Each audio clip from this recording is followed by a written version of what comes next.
were the ones he had been chasing, his friendly high flyers, Burroughs, Control Data, and Mohawk. "What the hell's this?" he said. "Union Carbide? An old granddaddy company?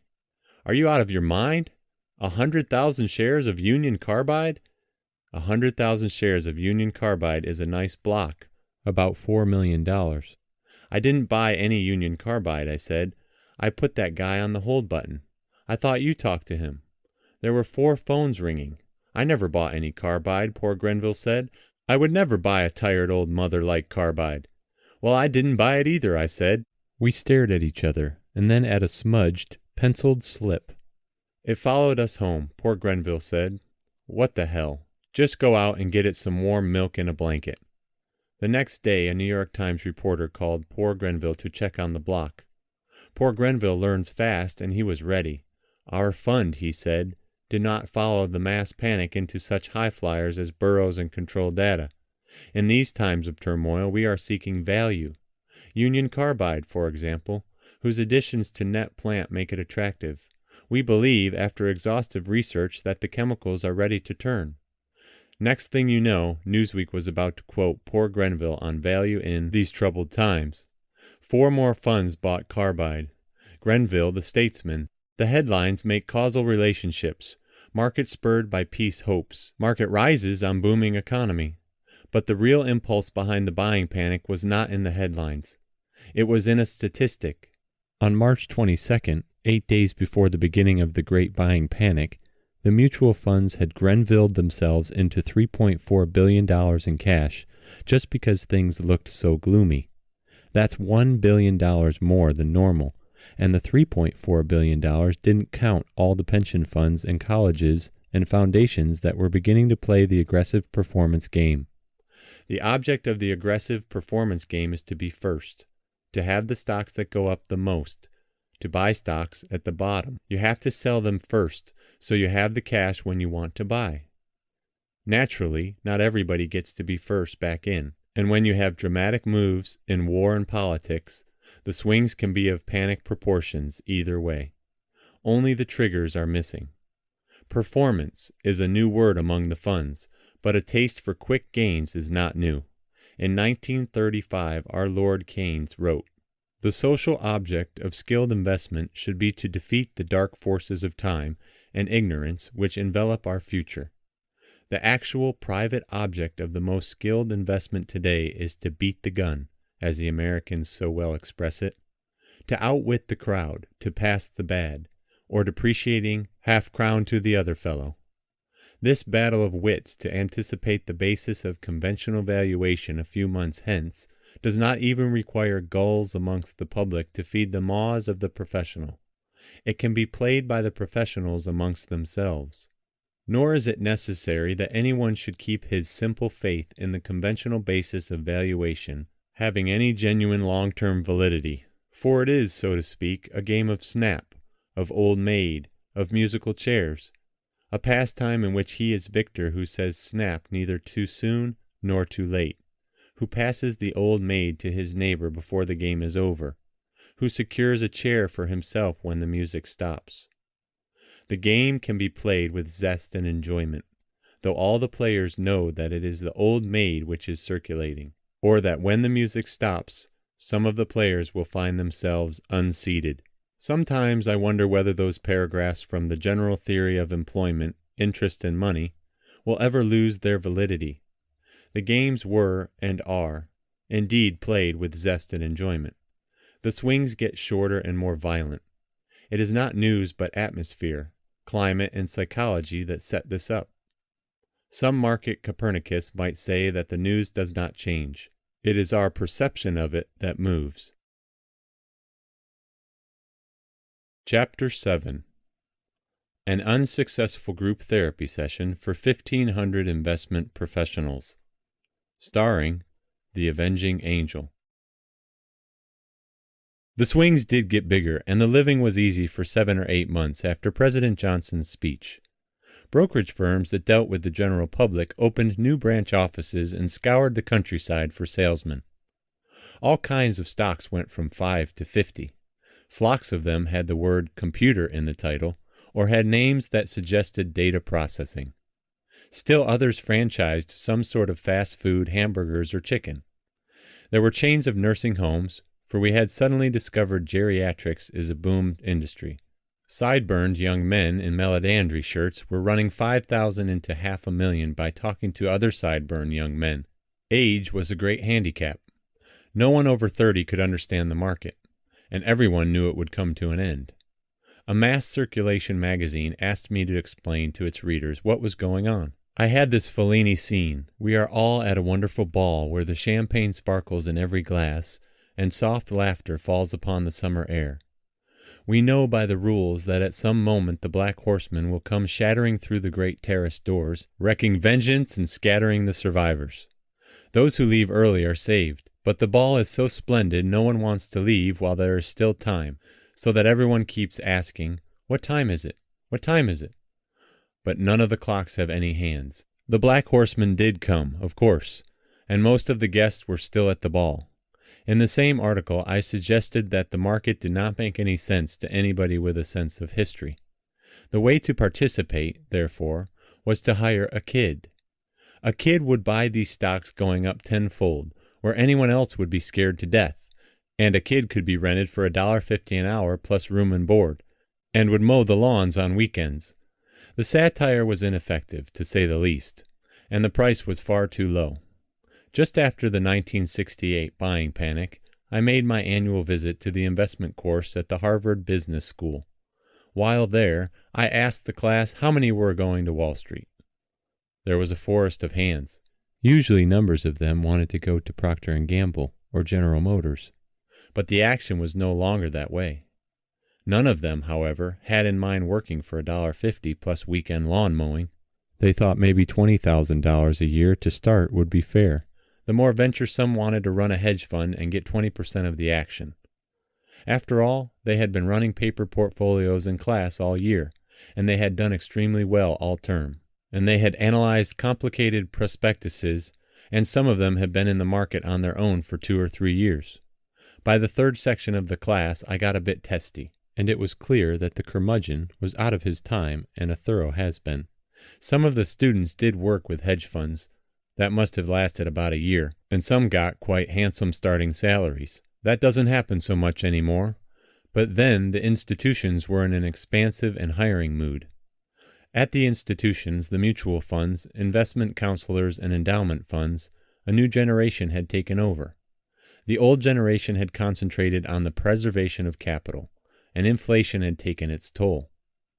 McGeorge Bundy at the Ford Foundation, the biggest of all the foundations, delivered himself of a memorable blast. We recognize the risks of unconventional investing, but the true test of performance in the handling of money is the record of achievement, not the opinion of the respectable.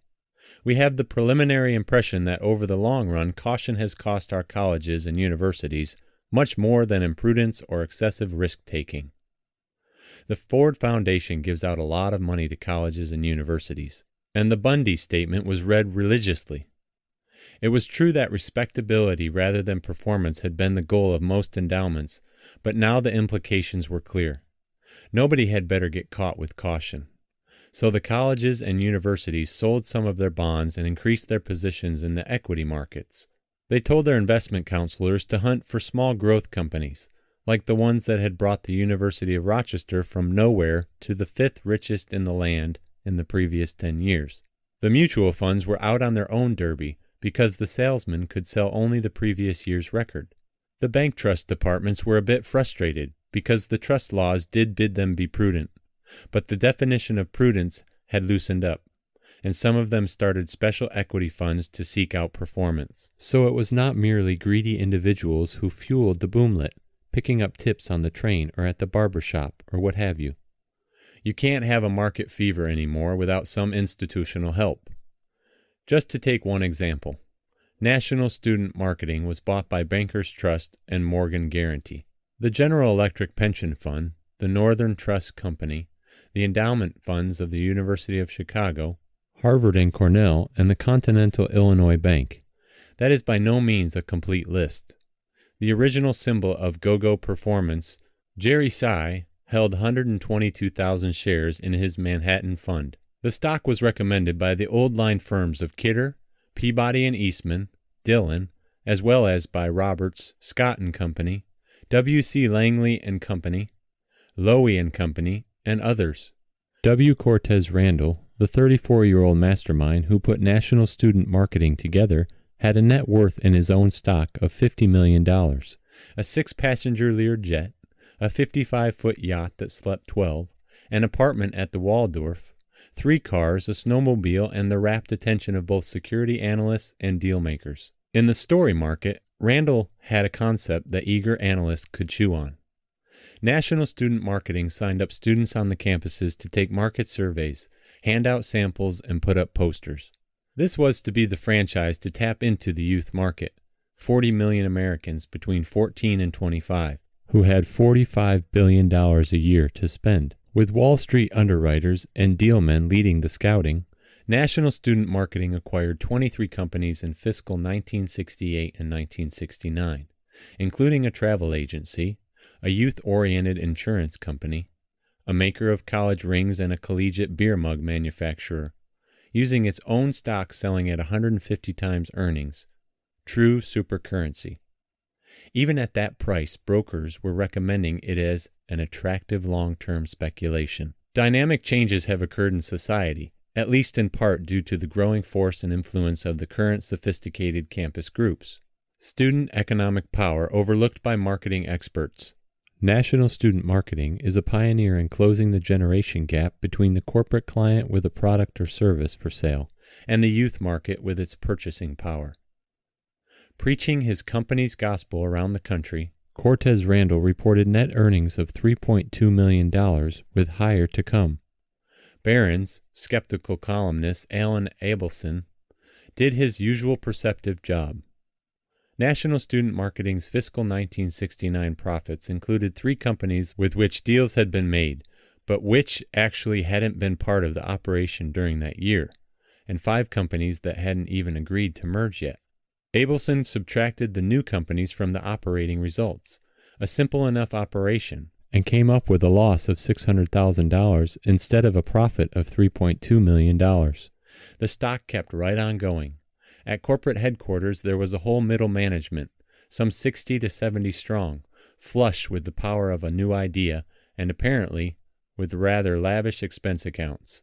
Only out there on the broad green lawns of the academy, not all the campus representatives were putting up their posters as they promised. Some of them out there must have gone to the basketball game or taken up dealing in grass, not an approved NSM line. The whole operation became expensive to maintain. Some of the on-campus stuff flopped totally, and a direct mail campaign was a disaster. Instead of glorious profits, the company was into $1.5 million loss for the first quarter alone of fiscal 1970. National Student Marketing went from 36 to 1.5. I did not check to see what the Morgan Bank did with its stock, nor the Northern Trust, the Continental Illinois, the Bankers Trust, the Manhattan Fund, and the University of Chicago, Harvard, and Cornell. No longer could the last 3 be accused by McGeorge Bundy and the Ford Foundation of excessive caution. Not to single out those 3, virtually every investing institution had something like that. The University of Vermont and Syracuse University had 4 Seasons nursing homes, which made it from 91 to busted in a remarkably short time. The market value of the equity portion of Oberlin's endowment dropped 25% in 1970. Temple University moved its equity portion of the portfolio from 35 to 85% in 1967 and 68. And when asked how that had fared, the investment advisor at the Girard Trust in Philadelphia said, "Horribly." Euphoric at the ball, few of the professionals really left early, and though it was not their money they had lost, they did not feel good. They are competitive fellows, most of them, and they like to do a good job. So I thought that at one of the industry meetings we could dwell on what went wrong. One of my functions within the investment community, and one which I enjoy, has been to be a moderator at seminars and conventions.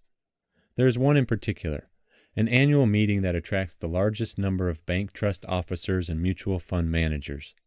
We assemble the investment types with the best records, and they tell what insights led them to their triumphs, what stocks they have just bought and therefore would like the audience to buy, and what they see ahead. Of course, It is not always genius that earns an investment type a slot on this panel. He may have taken undue risks. He may be down 90% in the next year. He may have done the equivalent of flipping heads 51 times in a row. No matter, the figures are in, and up to the dais he comes.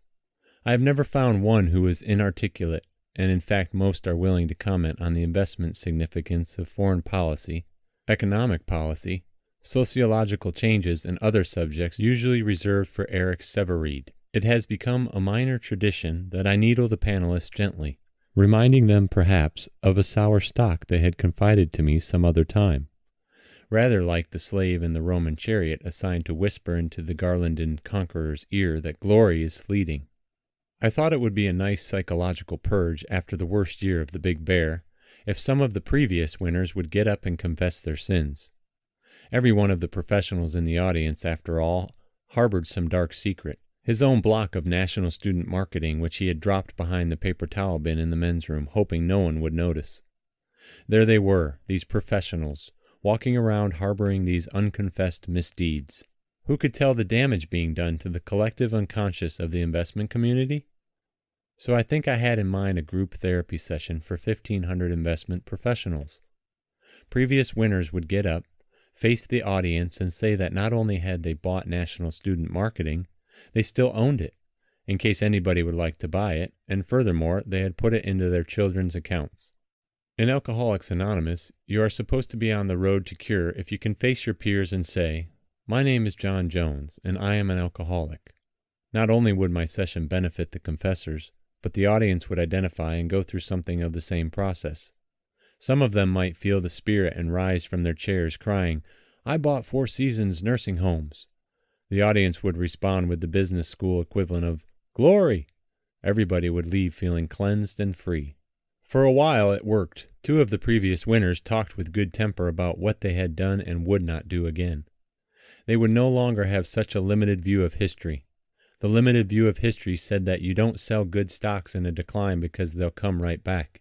They would no longer go into illiquid situations, no matter how great the promise. They would no longer fall in love with stocks for giving the first lapse, and then the second lapse, and so on all the way down. "We didn't pay attention," said one speaker, which was to say everybody had paid attention to 10 or 15 stocks, but not to Vietnam and Cambodia and the Federal Reserve, and Washington and the world at large. Another speaker was going to laugh if somebody said, "There is only a limited supply of stock," and still another speaker was going to disregard his clients, or potential clients, especially the ones who, when you were bearish, would say, "Call me when you're more optimistic." Snug in its chairs, the audience was warm and responsive. It was all going along well. Then I tapped David Babson. I should have known better what was coming. Babson is a crusty, amiable New Englander who heads the 6th biggest investment counseling firm in the country. He was then just turning 60. For a couple of years he had been preaching and scolding. The stock market, he had said, was becoming a national crap game. If the sinning didn't stop, he had told other groups, if the whole gigantic parimutuel operation didn't stop, there would be government intervention. Babson had told me once that when he brought good grades home from Harvard to the family farm in Gloucester, Massachusetts, his father was down in a vegetable garden. The Babsons are 1630 New Englanders, but Yankees, not Brahmins.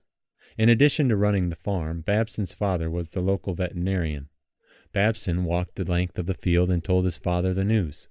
"That's good," said his father, "but you've been home 10 minutes, and you still don't have your overalls on."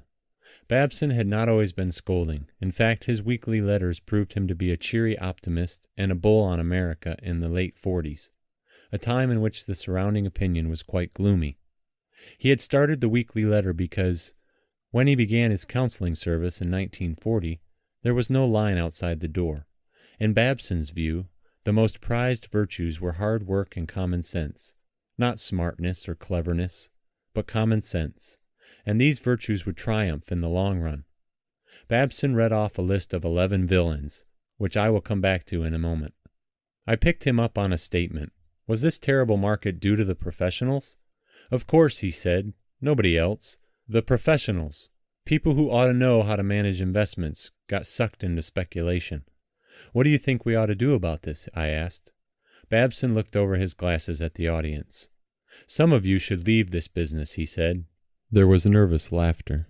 I asked him if he had anybody in mind. Some of them have offices near here, he said.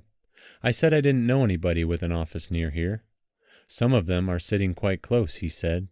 When a prospect for a new account asks how much growth he can expect, and we tell him 10%, and he says somebody else has promised him 20% a year, we ask him which Fred promised him that.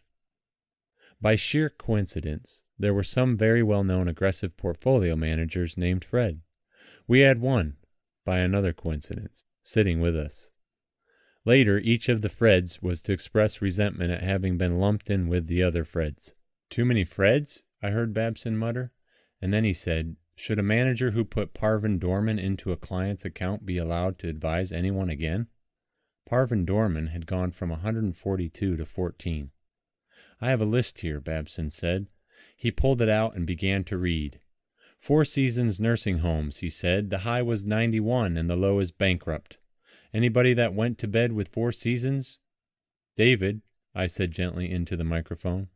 The audience was beginning to rustle.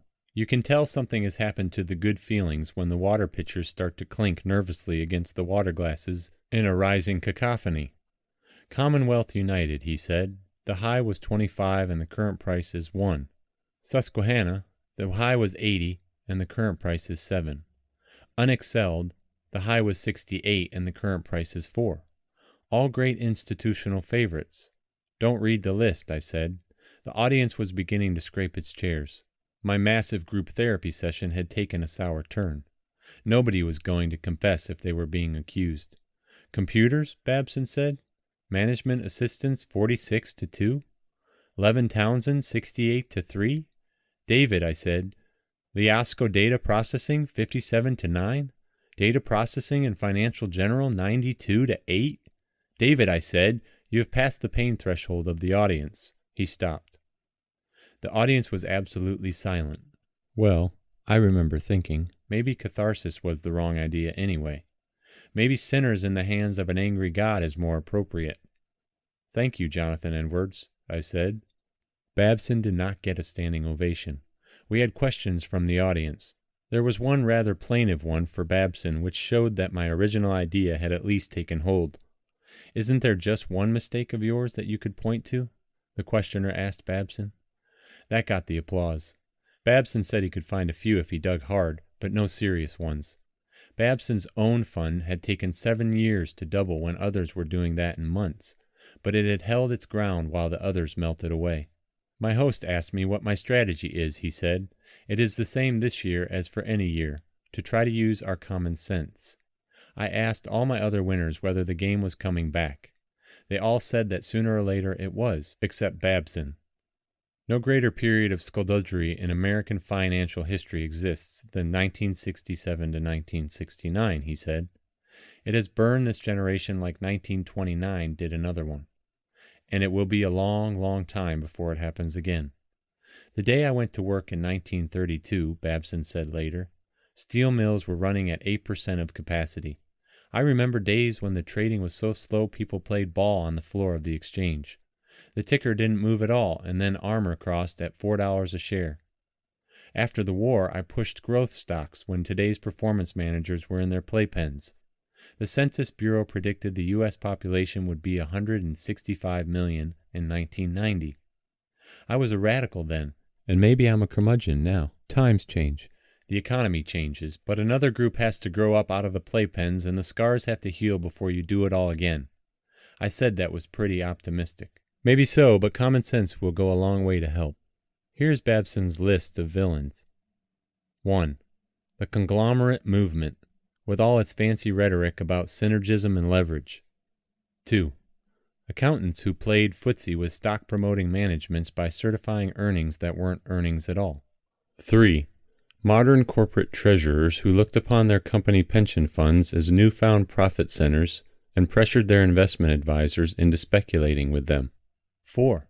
Investment advisors who massacred clients' portfolios because they were trying to make good on the overpromises that they had made to attract the business. 5. The new breed of investment managers who bought and churned the worst collection of new issues and other junk in history, and the underwriters who made fortunes bringing them out. 6. Elements of the financial press which promoted into new investment geniuses a group of neophytes who didn't even have the first requisite for managing other people's money, namely a sense of responsibility. 7. The securities salesmen who peddled the items with the best stories or the biggest markups, even though such issues were totally unsuited to the customer's needs. 8. The sanctimonious partners of major investment houses who wrung their hands over all these shameless happenings while they deployed an army of untrained salesmen to forage among even less trained investors. 9. Mutual fund managers who tried to become millionaires overnight by using every gimmick imaginable to manufacture their own paper performance. 10. Portfolio managers who collected bonanza incentives of the heads I win, tails you lose kind, which made them fortunes in the bull market, but turned the portfolios they managed into disasters in the bear market. 11.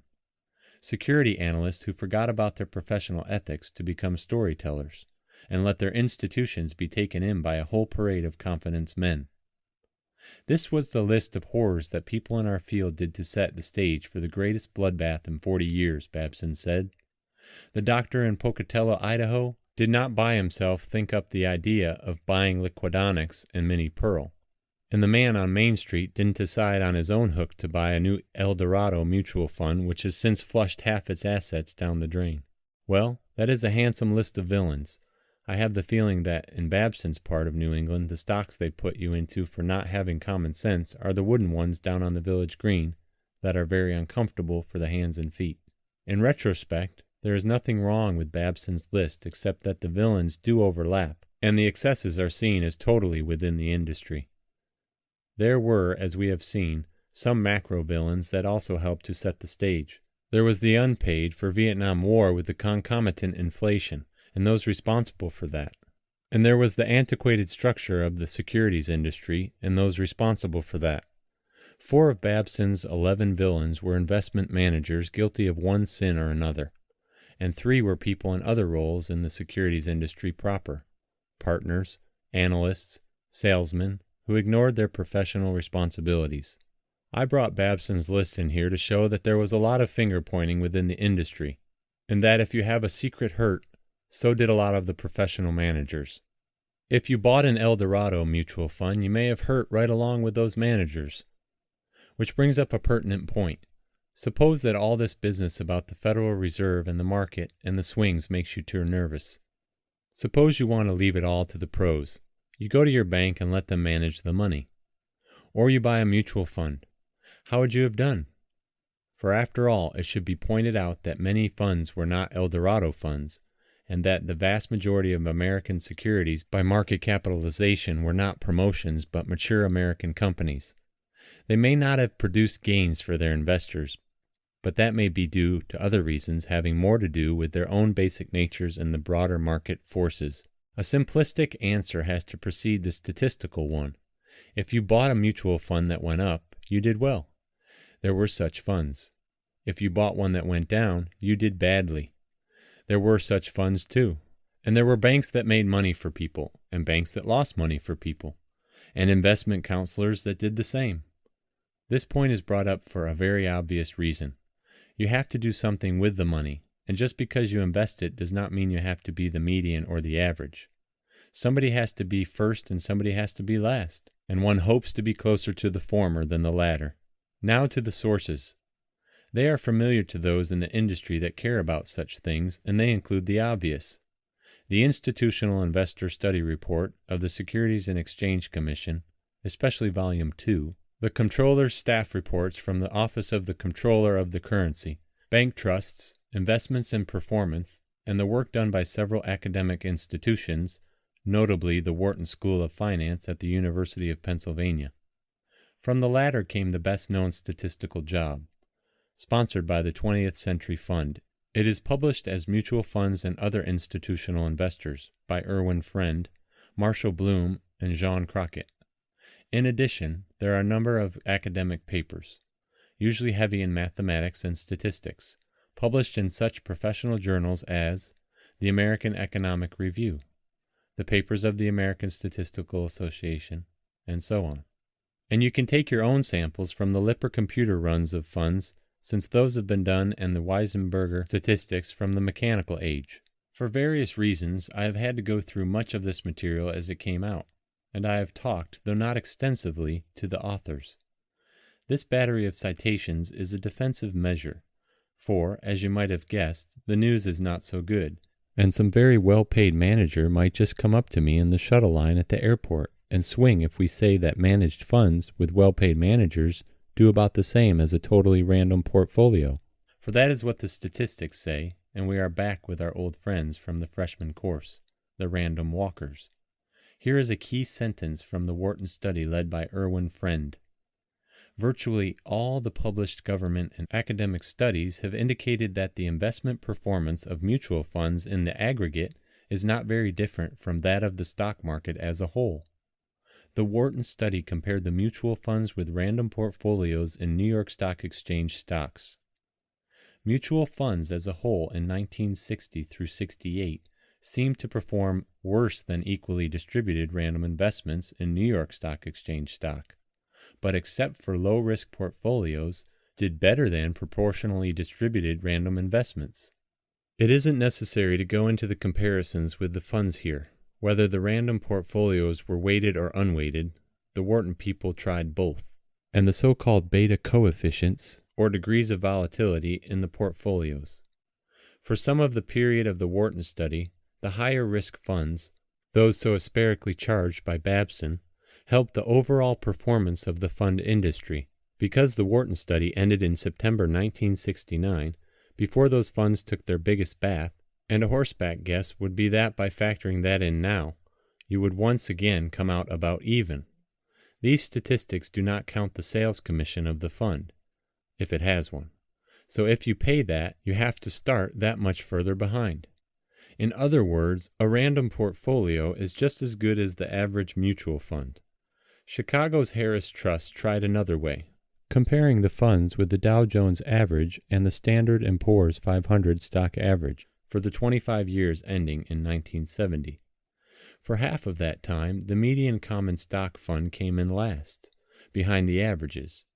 There is no evidence, says Professor Friend, that any groups of funds can beat the averages. Of course, you cannot buy a statistically random portfolio, even though your portfolio may have a very random look about it. And you cannot really buy the Dow Jones average or the Standard & Poor. If you are going to buy a fund, or the equivalent slice in a bank-managed common trust, you have to buy that, and you hope that your fund or your bank is at the top of the list, helping the team against the randoms and not at the bottom. There is at least one other important point in the Wharton study from the potential fund investor's point of view. Adjusted for risk, the performance correlation in funds between one time period and another is zero. Professor Friend's words, expressed also in the study, there may be no consistency in the performance of the same fund in successive periods. In other words, a fund that performed well in 1966 and 1967 may not perform well in 1969 and 1970. This is important because many new investors came to buy funds for the first time, or were sold them within the last 5 or 6 years. The funds that took in the most money the fastest from investors were those that had the hottest records for a short period of time previously. The investors who in 1967 and 1968 bought funds that had shown big increases in the year or two previous did unusually badly, worse than they had any statistical right to expect.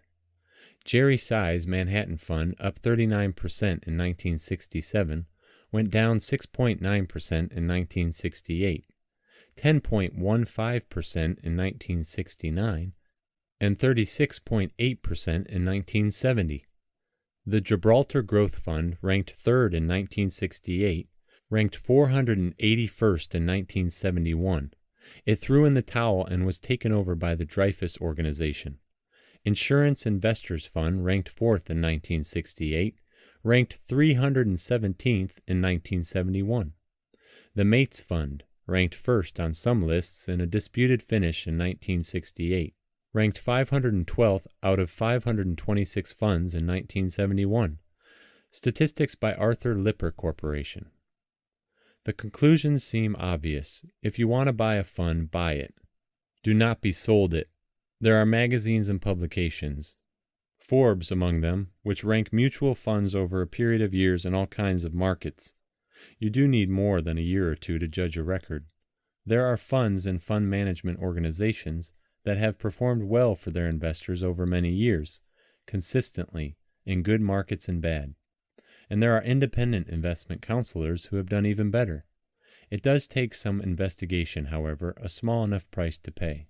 As a group, the professionals did not have a very good time through what happened. Some of them even suffered personally, which is to say that they checked out. Chapter 8. Cautionary Tales. Remember these, O brother, in your new hours of triumph. Usually it is the customers who suffer more. That is the point of the very old story about the visitor being taken around the waterfront and having the yachts pointed out. That is Morgan's yacht, that is Gold's yacht, and so on. And the customer says, but where are the customers' yachts?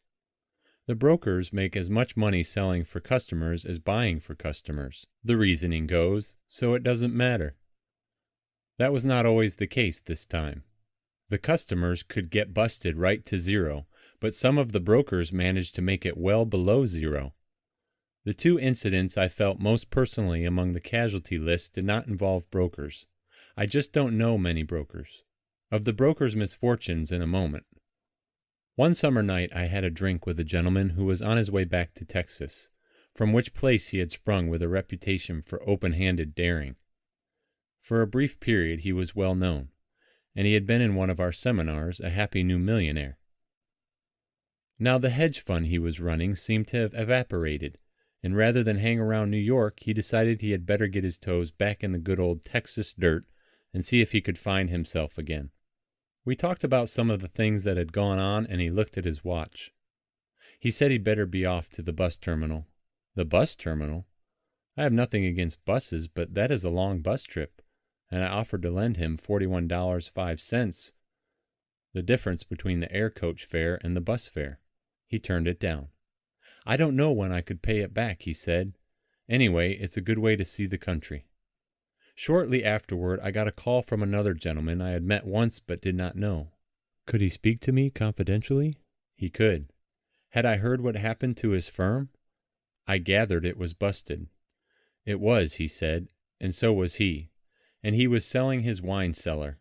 He knew I was interested in wines, so naturally he thought of me. A wine collection can be just as valuable an asset as a stamp collection or a spoon collection or what have you. Somebody who has paid attention to his wines not only has vintages that have appreciated, but has those that can't be found anywhere on the open market. They have all been bought and many of them have been drunk, so they are unobtainable at any price. I listened intently, pencil in hand. I expected him to say he had, say, 3 cases of that, a prize case of something else. I have 4 bottles of Latage 1962, he said. 4 cases of Latage, I repeated. Very good. What do you want for those? Not 4 cases, he said. 4 bottles. I want $30 a bottle. Well worth it. Go on, I said. I have 3 bottles of Chambertin Clos de Bez, 1964. I began to get very depressed. Tell me the cases, I said. I don't actually have cases, he said. Of course, I could put 12 bottles in the same box and make up a mixed case. He read me the rest of the list. All excellent wines, obviously picked with great care over several years, but they were individual bottles. Listen, I said, that's a very nice collection, but even pricing it generously, your whole cellar is only worth about $600. Make it $650 and it's yours, he said. You just can't be that broke, I said. In Texas, a man can only be busted down to his house and his horse. There must be something in some statute in this part of the country that says a man can only be busted down to his last 20 bottles. I owe the money, he said. Do you want it or not? I may have other buyers. If I was ever busted down to my last $650, I said, and they came for my wines, the day before I would go down in the cellar and pull the corks and have a festival they would talk about for 50 years. In fact, I proposed just that. I would bring a large brie, some splendid French bread, and a corkscrew, and we would invite a convivial group, charge admission at the door, and do justice to the last remaining assets. That idea didn't sell. A buyer came along who bid up $730, I believe, and the wine collector watched his bottles depart one by one. "What do you do all day?" I asked this of Dan, who had run both institutional accounts and an in-house fund at a leading institutional brokerage house. Dan's background was impeccable. Princeton and the Harvard Business School. He had been at the firm about 7 years, and as of the Big Bear, was in his late 30s. His portfolios had been volatile, to say the least. Some of them had performed quite spectacularly earlier in the decade, but he had paid the price for the volatility in more recent markets. His personal account showed the streak of a true gambler. Stocks were rarely leveraged enough. That is, the profits didn't move fast enough unless he borrowed and bought more. Usually he was into calls and sometimes into commodities. While he was a partner or stockholder in the firm, it was decided mutually, he said, that they should part company. It was very pleasant at first, he said. The only time I'd ever had off from working was vacations, time to benefit the kids, and so on. Now I picked them up at school every day and helped with the marketing. I decided that with Wall Street in a convulsion and contraction, this was no time to go looking for another job. I read the New York Times every day. I read it. I used to spend 10 minutes with the papers. I found I could spend 3 hours with the Times alone. I didn't tell very many people I'd left. I didn't think that would help. Then it was summer and I went to the park with the kids every day. Summer is vacation time and people don't know whether your vacation is in June, July, or August. So they just assumed I was on vacation. I went to 1 or 2 job interviews, but it was plain that going to work at that moment would not be advantageous. I never knew whether I would have gotten those jobs, but I think I would have had a good chance. But they wanted me to relocate, one to Hartford, one to Toronto. I wasn't ready to do that. Furthermore, I began to ask myself what I wanted to do for the rest of my life. Maybe I'd had enough of the financial world. Maybe I'd go into government. Fall was a bit rougher. The kids went back to school, and obviously I couldn't go sit in the park anymore. I went on a couple more interviews that didn't promise much. I asked Dan what he was living on at the time. He said he gradually sold off some of his stocks, and he had sold the stock of the firm in which he had worked. He made a few turns in the market. I asked Dan's wife how she liked having him around all the time. At first I liked it a lot, she said, and even on balance I liked it. If your husband has been working long hours in an absorbing job with some travel, it's nice to have him around for lunch and to help with the marketing and to get to know his children. But he did get discouraged from time to time, and then I really had to be careful with him. He could have real flashes of depression and anger. Don't ever cross him on the New York Times, by the way. He knows everything in that paper. Eventually, which is to say about 16 months after he and his job had parted company, Dan became a financial consultant to a governmental agency. He had decided not to go back to Wall Street. That whole place, he said, is just devoted to making a lot of money, and I wanted to make more than anybody, really, to pile it up. You don't need all that much. What was all that about anyway? It was, as I said, some of the brokers who managed to make it well below zero. The only way their customers could have gone more broke than that would have been to borrow more than was legally available. The principle was very simple. A gentleman would go to work for a firm and, his eye on the golden apple, strive for years to become a partner. He would work late, take out-of-towners to the hockey games, land accounts, put a syndicate together, or whatever one had to do to become a partner in his particular area. Then one day the partners would come to him and say, "Rodney, you've made it. You can have fresh orange juice on a silver tray at 11 every morning." There would be some legal mechanics. If the firm was worth $10 million and they had decided to make Rodney a 1% partner, then he would be expected to put up $100,000. He could then start earning a very handsome share of the partnership.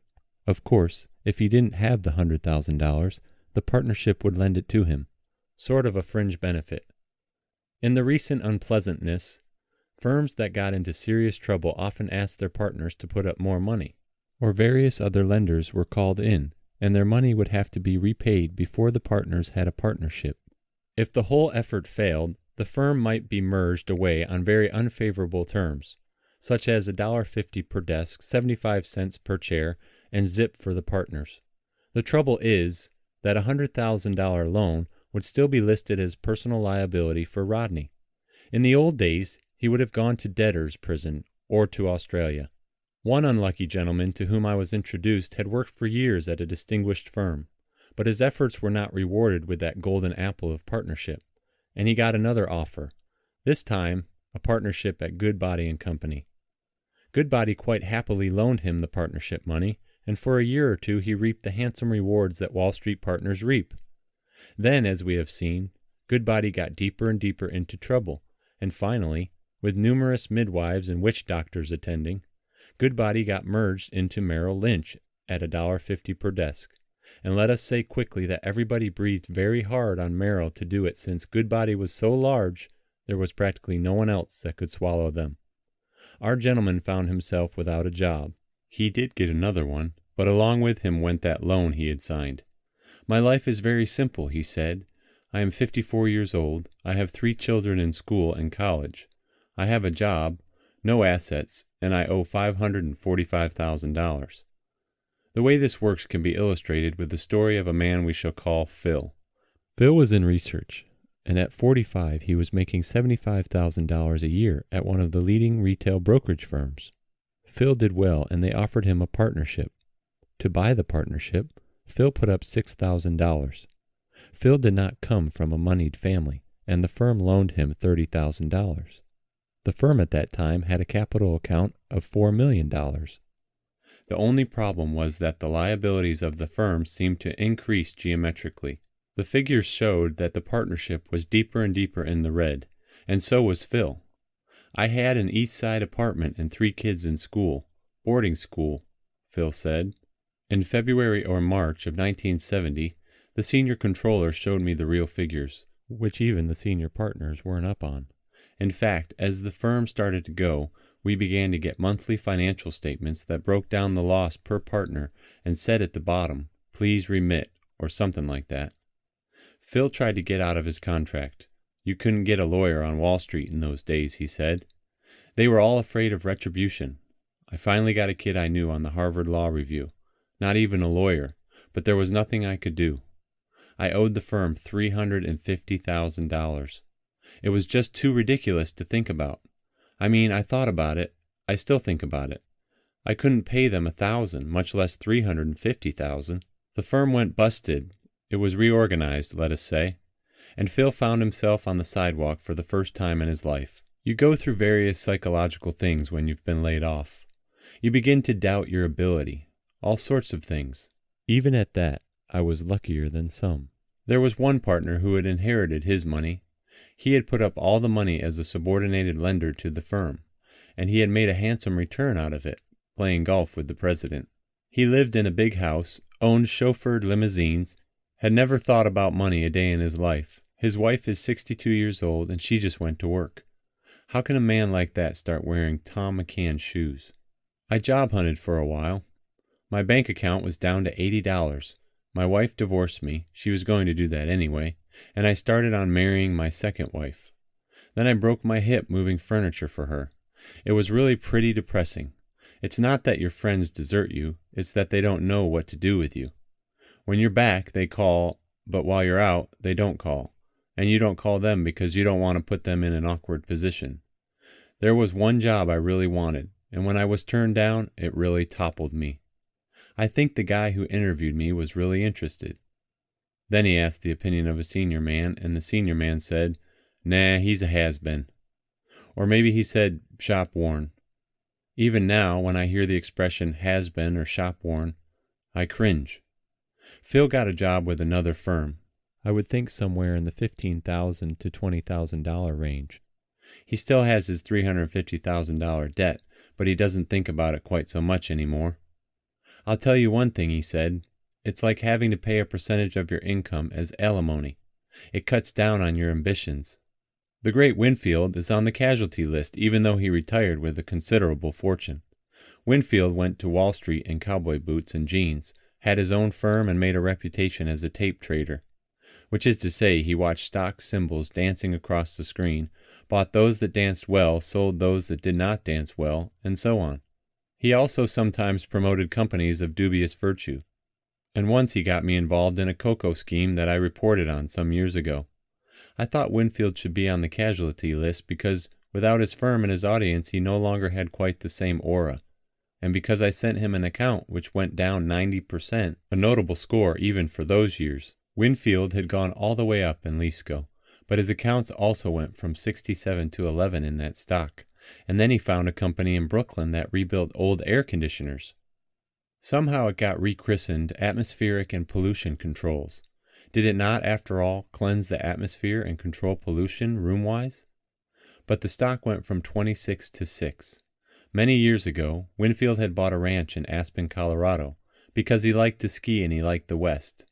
And now the ranch's borders were sprinkled with condominia. Just his luck. He had a hot hand in good years, but it was gone.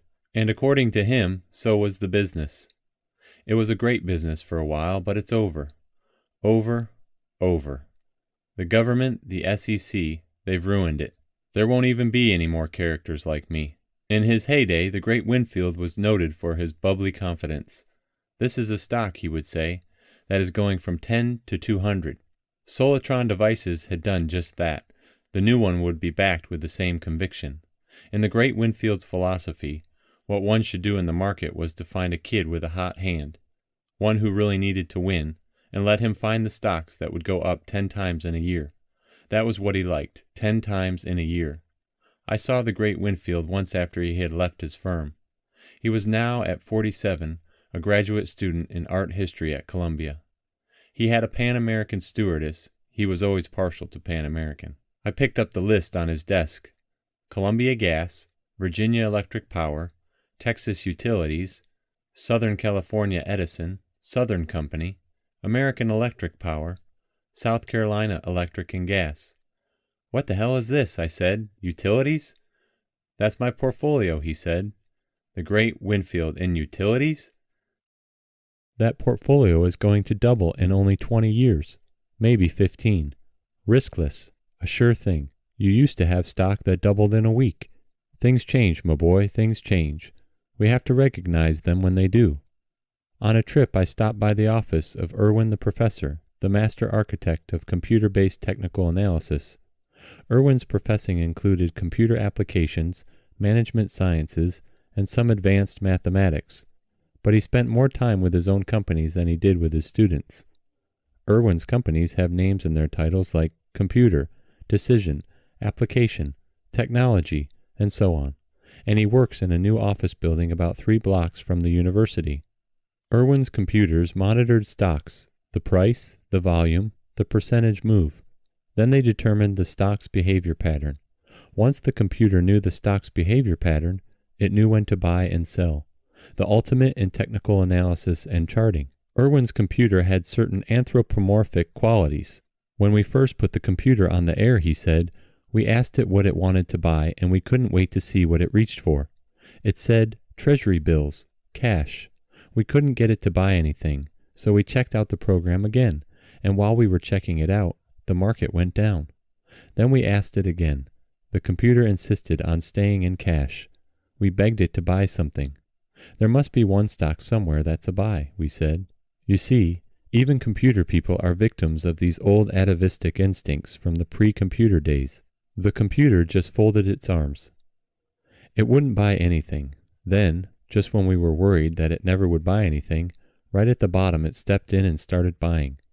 The market started going up, and the computer kept on buying. Then one day it came and asked us for margin. It wanted to keep buying, so we gave it some margin.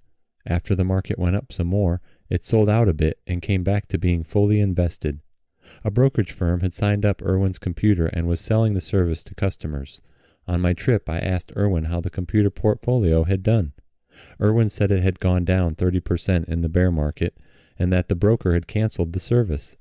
Another casualty. I asked what had gone wrong with the computer. Nothing, Irwin said. Nothing was wrong with the computer. It was the people we had tending it. They kept interfering. They made interim judgments. They couldn't leave the program alone. It's people that are the problem. The computer couldn't have lost 30% by itself. The computer was fine. I asked Irwin what he was up to now. He said the computer program was being refined. He was tinkering with it all the time. Meanwhile, his other computer programs for industry were doing all right.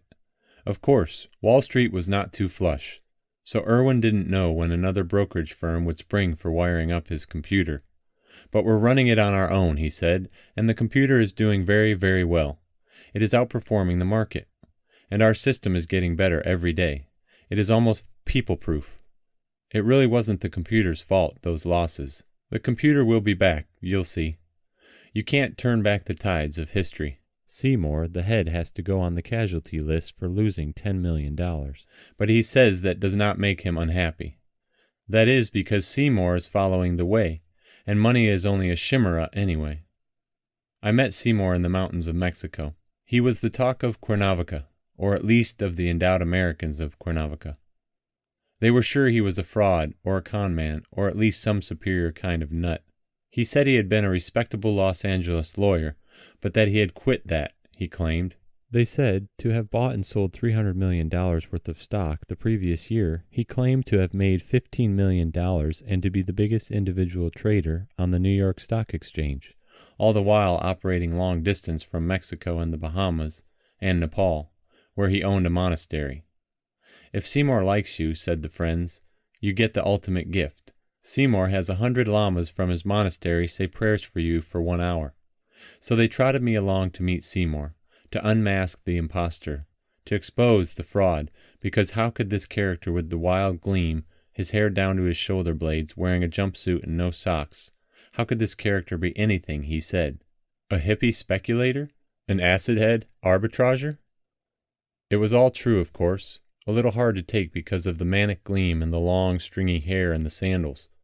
But there I was, the Berenson of the mountains, and Seymour was real, formerly a respectable Los Angeles lawyer with a respectable wife and child, who discovered arbitrage, mind-blowing chemicals, and a new lifestyle all at the same time. Goodbye, law practice. Goodbye, wife and child. Goodbye, socks and ties. If Seymour went to a directors' meeting in New York, for Seymour was on several boards, a secretary would pull out some socks kept specifically for him. Seymour would put them on for the directors' meeting and take them off afterward, returning them to the drawer. That was the extent of his compromise. He was not going to live a materialistic life. He was going to feel beautiful and do good things and help people, meanwhile playing the arbitrage game to finance it all. David, the bondman at TPO Inc., and the traders at Bear Stearns learned to answer the phone any time of day or night, and if it was a character sounding slightly stoned calling from Nepal, take the order. So Seymour borrowed $100 million, all from banks, married the most beautiful and serene Chinese girl you have ever seen, and sought inner peace. We went to lunch at Seymour's rented mansion in Mexico and had a wonderful chocolate cake for lunch, a cake to help peace and understanding and bring love, and with Seymour giggling wildly, like a Renaissance prince watching his palace visitors get tipsy. The guests ate the chocolate cake, and we got back from the Tuesday lunch Wednesday night. Sara Lee should have that recipe. It does something to your sense of time. Seymour said the experience was beautiful, and we had such a good time that he had his 100 lamas in Nepal say 2 hours of prayers for me, which had no noticeable effect on my portfolios. There is supposed to be minimal risk in arbitrage because you are buying and selling the same thing, only at different times or different places. If Company A and Company B are going to merge, and B sells slightly higher, you could buy A and sell B, all with borrowed money to make the effort worthwhile. The only risk is that it doesn't come off quite right, and that is what happened to Seymour in a very big arbitrage. Seymour dropped about $10 million, but his lifestyle did not change one whit. He never wrote checks or paid bills anyway. His brokers did that for him. Seymour said he had been too rich anyway, and stayed quite cheerful. He had put the initial money up for a vaginal douche called Cupid's Quiver. There are vaginal douches and vaginal douches. Apparently this one was the first with flavors: strawberry, raspberry, champagne, and so on. The chic ladies' magazines took the ads for it. McKesson and Robbins took over the franchise, and Seymour was above water again. Seymour said that the same group had made an unsuccessful attempt in trying to market a flavored jelly for homosexuals. I never knew whether to believe him, but in his new incarnation Seymour didn't believe in lying. He still sponsors an ashram in Arizona, and the monks must still be praying for him in Nepal because I saw him once in the south of France wearing a pair of dirty white pants and carrying a hairbrush and some Tibetan art the monks had shipped him. He said he had just gotten off a plane, and that was all his luggage, the hairbrush and the Tibetan art, because he wanted to be a free spirit. He never made plans and would never commit himself for more than 24 hours, because he wanted to live in the moment, in the now, and go where he wanted when he wanted. We went to look at a villa for rent that used to belong to Mrs. Hines, the ketchup one. Then he made 2 very long-distance telephone calls and disappeared again. We heard later that he had gone to Montreal to borrow some money, $10 million or so, to buy some bonds. As usual, carrying his hairbrush and nothing so soiling as currency, Seymour borrowed the money, then realized he could not even get back to the airport. So he asked the banker for an additional $100 for cab fare.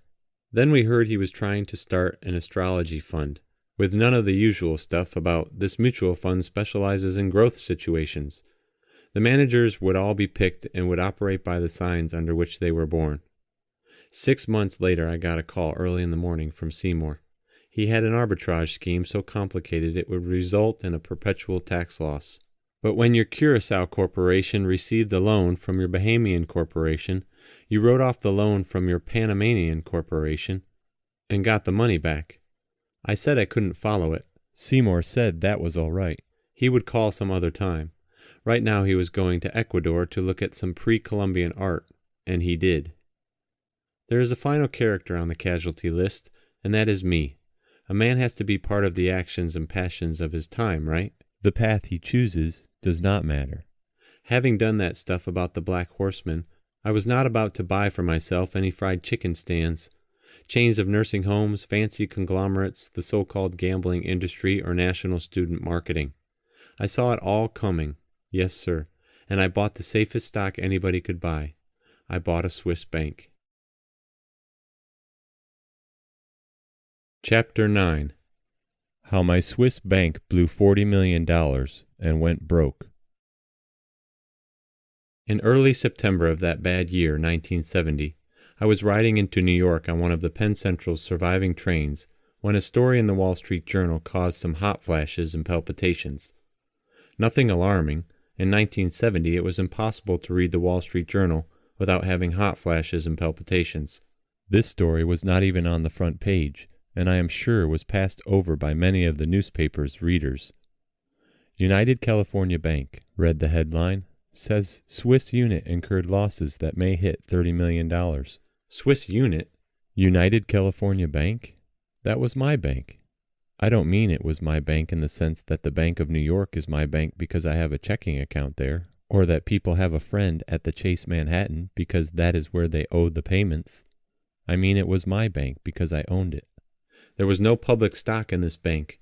It was the biggest, solidest, and safest investment I had ever made. A lockup, as they say. And only months after I bought this hunk of the bank, my judgment seemed to be confirmed. The majority interest was bought by the great United California Bank of Los Angeles, one of the 15 largest in the United States, second largest bank on the West Coast. Itself, the flagship bank of Western Bank Corporation, the largest bank holding company in the world. Big Brother. Clifford Tweeder, Senior Vice Chairman of United California and President of its parent, Western Bank Corporation, last night declined to explain how the loss occurred. He said he hoped to be able to provide more data once an audit at the Swiss bank is completed. That would be within the next few days, he added. We think we should speak in general terms at this time, Mr. Tweeder said. The troubled institution, United California Bank in Basel, is 58% controlled by United California Bank. The other 42% is held by a variety of investors, mostly individuals, Mr. Tweeder said. It was a good year when I bought into my Swiss bank. I had a popular book on all the bestseller lists. Now you take the average American male who has a fat year or a windfall, and there are a lot of ways to spend the money in tune with Fantasyland. He could buy a beautiful sloop, not to mention yawl, ketch and cutter, and cruise around the world. He could get fitted for a Purdy in London or a Wesley Richards 375 and go shoot an elephant in Kenya while they are thinning out the herds. He could buy a pro football team, or at least part of one, and buy and sell 280-pound tackles, and have a modest little speech prepared when the television cameras roll into the locker room amidst the victory whoops, the champagne, and the wet towels. Not me. I had to buy a Swiss bank. Overexposure to early Eric Ambler, I guess. When if you really wanted to know what was going on, you certainly didn't watch the newspaper headlines because they didn't tell you anything.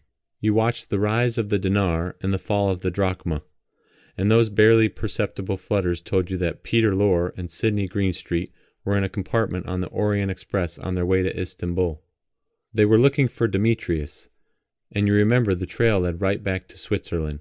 Good old Switzerland, where the master spy was in his chateau playing a Bach fugue on his magnificent organ. So it wasn't all safety and solidity that attracted me, though what could be safer than a Swiss bank? It was a hedge against the troubles of the dollar, and a friendly place to call upon in Europe, and the prospects of a lot of fun, and maybe even a very good investment to boot. The United California Bank of Los Angeles didn't buy into the bank because of Eric Ambler. American business was expanding in Europe. There was big merchant banking to be done. American banks were expanding in Europe, opening branches, chartering banks. Dollars had piled up overseas, and there was a big business in euro dollars. American banks sought to start banks in Europe, but that was hard and took time. If they could buy one, that would put them right in the middle of the action. We junior partners were delighted when the United California Bank took over. Obviously, our bank was to be part of the big expansion in Europe. We were in for a great ride. When I got to my office that September day, the story came out. I dialed 061-359450, the number of the bank's office in Basel. I remembered that I was worried but not stricken. No one likes to see his biggest investment have a bad year. But with the great United California Bank as a senior partner, could anything really go seriously wrong? It was like owning a great ship in partnership with Cunard. The Titanic is unsinkable. If you hear that it has had a little brush with an iceberg, you are annoyed that maybe some paint has been scraped off and now the damn thing is going to need a new paint job when it gets to New York. After only a few moments, 061-359450 answered, but the bank's office seemed to be in some confusion. I asked for Paul Erdman, the 38-year-old American president of the bank. Previous calls had gone right through, the voices across the Atlantic sounding clearer than a local call. Both Paul Erdman and his secretary seemed not to be there. There was some chattering in German on the other end. Finally, a male voice said, "Mr. Erdman is not here. He is not with the bank anymore." "Since when? I wanted to know." "Since yesterday," the voice said. I asked where I could reach Erdman, and the voice said to try him at his home in Basel, which I did. Erdman sounded cheerful as usual. "I've resigned," he said, "but I'm staying on as a consultant. There's a bit of a mess, maybe you heard." I told him I had just read about it, and what exactly was the problem. "There's a shortfall in the trading account of $30 million. $30 million? Unlike American banks, Swiss banks act also as brokers and can trade for their own accounts. The assets of our bank were reported to be $69 million at the end of 1969, but of course there were liabilities against those assets. The capital of the bank was less than $9 million. A loss of $30 million would have busted not only our bank, but two more the same size, except for our giant parent. I brought this up. UCB will keep the bank open, Erdman said. They have to. Their reputation would be damaged if they closed it. Where is the $30 million? I wanted to know. It's lost, Erdman said. We lost it trading. A commodities trader lost it. Listen, I said, I have seen guys lose $1 million, $2 million even. But there is just no way to lose $30 million. No way. Well, it's lost, Erdman said. The UCB will make it up. You're going to suffer some dilution, but the bank will go on. How come you resigned? I asked. The buck has to stop somewhere, and I was in charge, he said. At that point, I began to feel some sympathy for Erdman. For me, the bank was an investment. For him, it was a personal creation, something he had spent years building up. I said, this must be tough. I'm all right, he said. I'll be at the bank tomorrow helping to clean up the mess. But he wasn't. Shortly thereafter, the Basel police picked Erdman up, as they did all the directors of the bank who were in Switzerland. The two directors they did not pick up were the chairman of the board, Frank King, who was also the chairman of the United California Bank in Los Angeles, and in fact, of the Western Bank Corporation, and Victor Rose, a vice president of the Los Angeles Bank. Both of them were in Los Angeles. It seemed somehow very Swiss to put the board of a bank in jail. I never heard of it happening here. Erdmann was to spend 10 months in the Basel prison, much of it in solitary confinement. Habeas corpus is an Anglo-Saxon institution. In Switzerland, they can keep you in jail as long as they see fit for investigation. The Swiss say it's very efficient. I called Erdmann's house a few days later and talked to Erdmann's attractive blonde wife, Helly. "It's like a nightmare," Helly said. "No one will speak to me. They won't let me talk to Paul. I'm afraid the house is being watched. It's like a bad criminal show on TV." How could they simply hold someone without a charge? "This is not the United States," Helly said. "There is a long phrase, Verdacht der Ungezwungen Geschäftsführung. I don't know how to translate it. Helly was a native-born Basler, but she spoke good English. I think she said it means suspicion of crimes against a bank. I couldn't think of anything like that in English. "There isn't," she said. "In Switzerland, this is very serious, more serious than murder." That, incidentally, is true. Long jail sentences do not meet the Swiss standard of justice. There is a gentleman at this moment in the Basel jail who caved in his wife's skull with a blunt instrument. She was a nagging wife, he said, and she liked to boss him around. One day he had had all he could stand, and he dispatched her. Then he went downtown and mailed a letter. Murder 1, 5 years with a year and a half off for good behavior. In Switzerland, almost everybody gets off for good behavior, because almost everybody is well behaved. On September 16, 1970, at 2 p.m., the United California Bank in Basel AG closed its doors and posted a notice on its premises at St. Jakobstrasse 7. According to the papers, the losses were closer to $40 million than $30 million. Representatives of the United California Bank in Los Angeles presented a plan to the Swiss banking authorities in Bern. They would, they said, make good to the depositors and creditors. In a report to its own stockholders, the California Bank explained that a great international bank has deposits from other great international banks, and if it were to Welsh, it couldn't continue in business. The loss, it said, would be treated as an ordinary and necessary business expense, and it applied to internal revenue for a tax saving of half the loss. Furthermore, insurance might cover $10 million. On the New York Stock Exchange, Western Bank Corporation went down 2.5 points, and then back up 2 points. In 1969, Western Bank had a net profit after taxes of a bit more than $60 million. So a $10 million or even a $20 million loss, while quite an inconvenience, was not a serious impediment to doing business. Western Bank Corporation was a publicly traded company. The United California Bank in Basel was held privately by the Los Angeles Bank and a few of us faithful junior partners. No one called the junior partners, at least no one called me, and I certainly left my phone number in enough places. There seemed to be nowhere to get information. I called an investment officer I knew professionally at the UCB in Los Angeles. He clucked sympathetically, said he didn't know anything that hadn't been in the papers, and suggested that the best use for my stock certificates was as wallpaper. "Write it off," he said. "Off what?" I said. Finally, I began to play a little game. I would call the office of Frank King, the chairman of the United California Bank, and explain carefully why I was calling, what it was in reference to, and that it was a call from the junior partner to the senior partner. Frank King's office would say they would take the message and he would call back. Then he wouldn't call back. We tried this 31 times and then gave up. I had to conclude that nobody wanted to talk to me. We were, after all, in the same boat, and we did have something to talk about. But when there is trouble, bankers get very tongue-tied, and this incident was a real conversation stopper, bank-wise. My calls were over several weeks. Paul Erdmann's salary stopped instantly, and since his only real possession was the bank stock, Helly got a job as a secretary. Teams of auditors moved onto the premises of St. Jakobstrasse 7, but no one had any clear idea of how $40 million could disappear from a modern banking institution, especially a Swiss bank.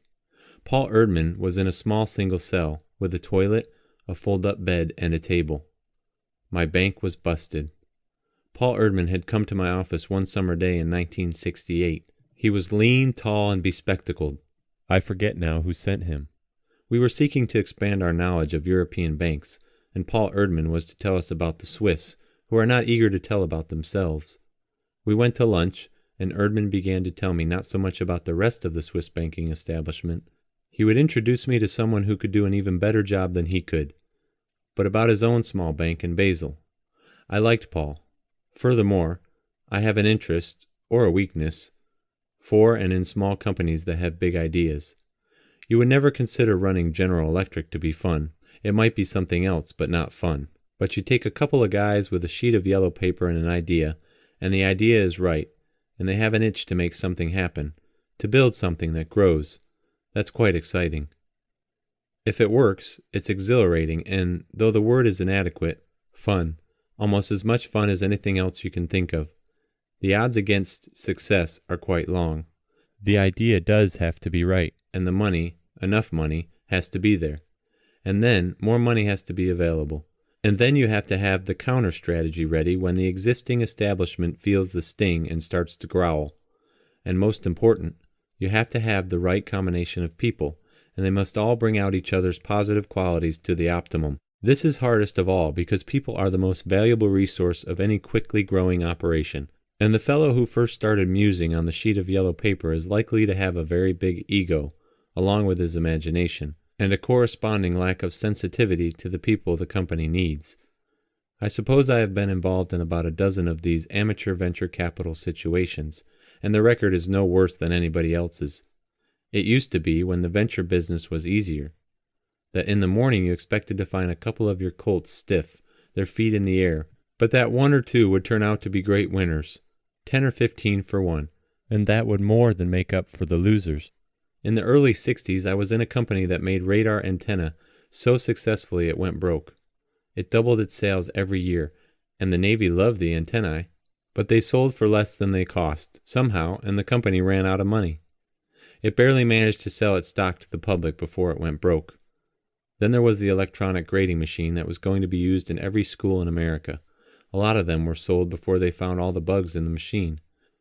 And the company that made the typewriter that talked back to 3-year-olds when they pressed a key. There was one outfit that was designed to relieve office overtime. No need to hire expensive temporaries for, say, peak insurance work. You just dictated into the attachment on your phone, and dial dictation would have it for you the next morning. The company hit some foul weather, and at night the president used to call me in California, where I lived at the time, to talk to me. Finally, I asked him why he was calling me. I wasn't a very big stockholder, and I wasn't a director. Nobody else will talk to me, he said. There were a couple that worked.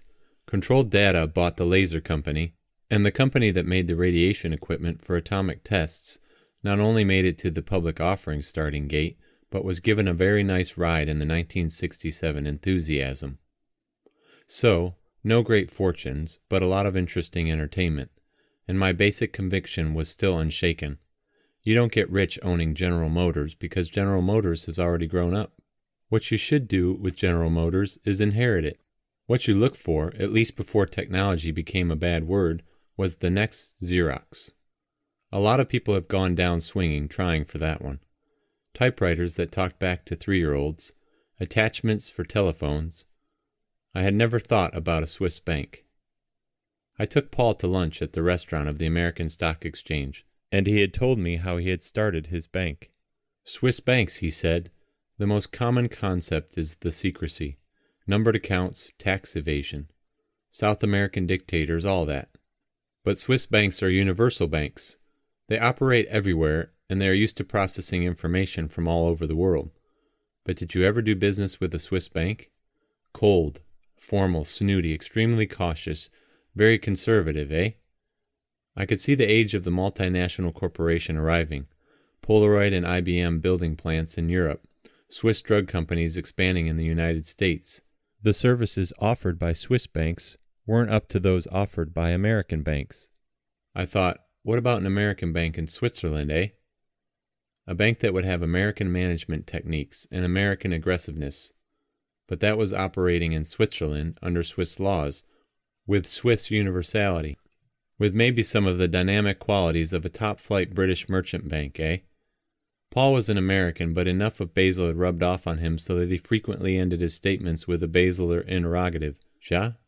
Certainly, if anyone was going to start an American bank in Switzerland, Paul was uniquely qualified, except that, with hindsight, Maybe his knowledge of bank operating procedures was a bit sketchy.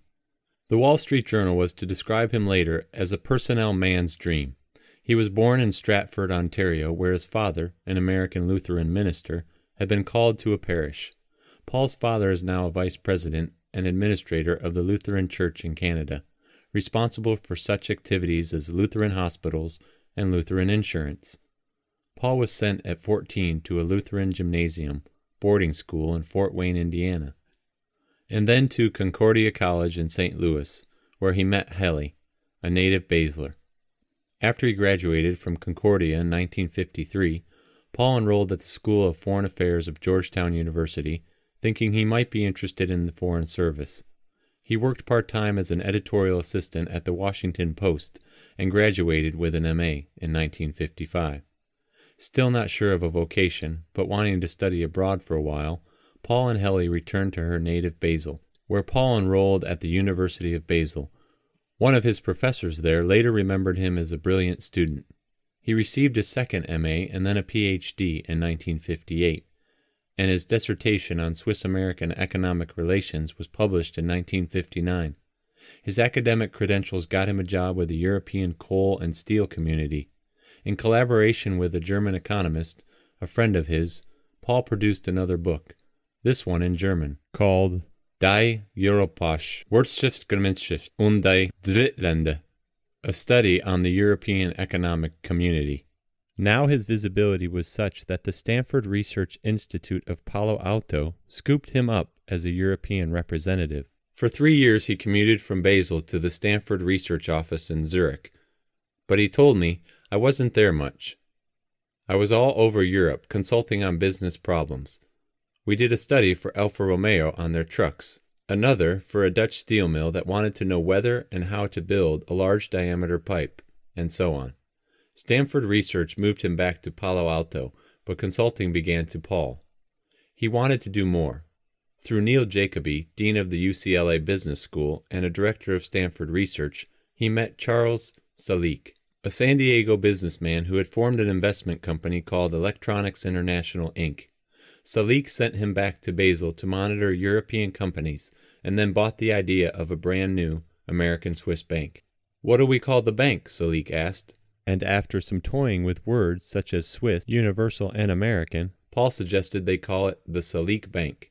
"Why not?" Paul said. It was his money. Salique and his family put up $600,000 and the bank began in 2 rooms. No one could accuse the Salique Bank of being formal or snooty. Paul himself hustled customers all over Europe, and at one time the bank claimed to be Basel's second biggest Swissair customer, even though Basel is headquarters for several of the world's great drug companies.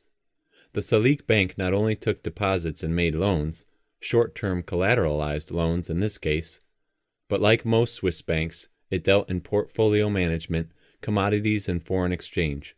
Its resources grew apace, from 13.7 million Swiss francs, $3.5 million, at the end of 1966, to 37.8 million Swiss francs, $9.8 million, at the end of 1967, to 142.5 million Swiss francs, $37 million, in mid-1968.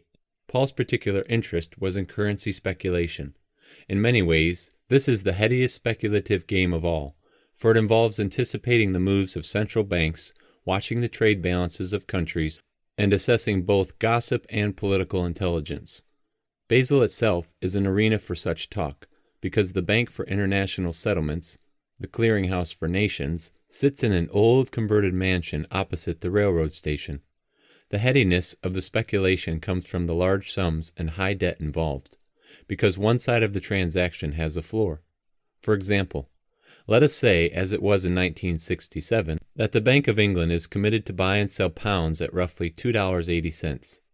That is where the value of the pound was arbitrarily pegged. But Britain has a trade deficit. No one wants to hold pounds. There are more sellers to the Bank of England than buyers. You decide that the pound is weakening. Sooner or later it must be marked down to a level where international trade will once again support it, and where once again it will reflect the realities of that trading. So you sell, for future delivery, $1 million worth of pounds. You have already sold them, so to deliver them you will have to buy them back at a future date. You have sold them at $2.80. You know that you can buy them from the Bank of England close to that price. You need put up only $50,000 or so. Your only expense is the commission on buying and selling, and the interest charges on your obligation. You hope, of course, to buy the pounds back cheaper, marked down. But ripeness is all. Those interest charges can begin to mount. Analysts of World War II like to point out the influence of kendo, the Japanese bamboo stave fencing, on Japanese military strategy. A lot of parrying, watching for the perfect moment, and then victory in one devastating, lightning stroke. Thus, Pearl Harbor. Paul's mentality was something like that. Not for him a slow, quiet, dust-covered compounding in some vault. In the fall of 1967, Paul was watching the sterling situation closely. A number of customers of the Salik Bank sold pounds for future delivery at $2.80, when Britain devalued the pound to $2.40. The customers bought their pounds in at $2.40 and delivered them, cleaning up. One client made $80,000 over the weekend. The coup, the shattering kendo stroke, had worked. Paul's reputation on currency matters rose, and he enjoyed the role of the currency critic. He wrote papers on gold and the dollar, signed by Dr. Paul Erdman, President, the Salik Bank, Basel. Not only is there something heady about currency speculation, but there is an element of the ultimate judge when one in effect says to a whole country, get your inflation in check and your trade balances up, or down goes your currency. That is the role not only of the Bank for International Settlements opposite the railroad station in Basel, but the currency speculator. Paul also wrote for the International Harry Schultz letter, a breezy investment advisory letter from London with Winchell-like tones. High-low ratio is negative, but market not ready for a real ka-chunk. Money trading in Germany hectic. Frustration with biz expectations causing a rise in nationalism. While the Winchell gossip might have been about starlets and entertainers, Schultz's concerns trade deficits, currencies weakening, and cryptic bulletins on world markets. Austria, sell into strength. Holland, buy. Italy, avoid. Japan, hold. Reread HSL 254. Schultz had been a California newspaper publisher and is the author of several investment books, including one on Switzerland and Swiss banks.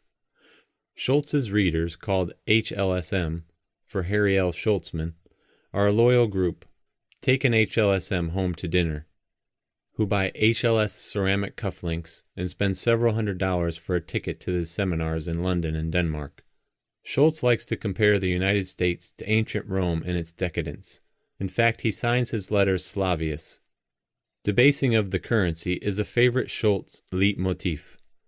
He considers it not the symptom, but the cause of national decline. A people can only sink lower without a dependable store of value. Currency debauchery is the sole source of U.S. decline and decadence, just as it has been in every society of recorded history. Schultz's letter was a boost for Paul. It ran his short articles detailed in one-liners some of Paul's travels and thoughts, and even identified some customers for the bank.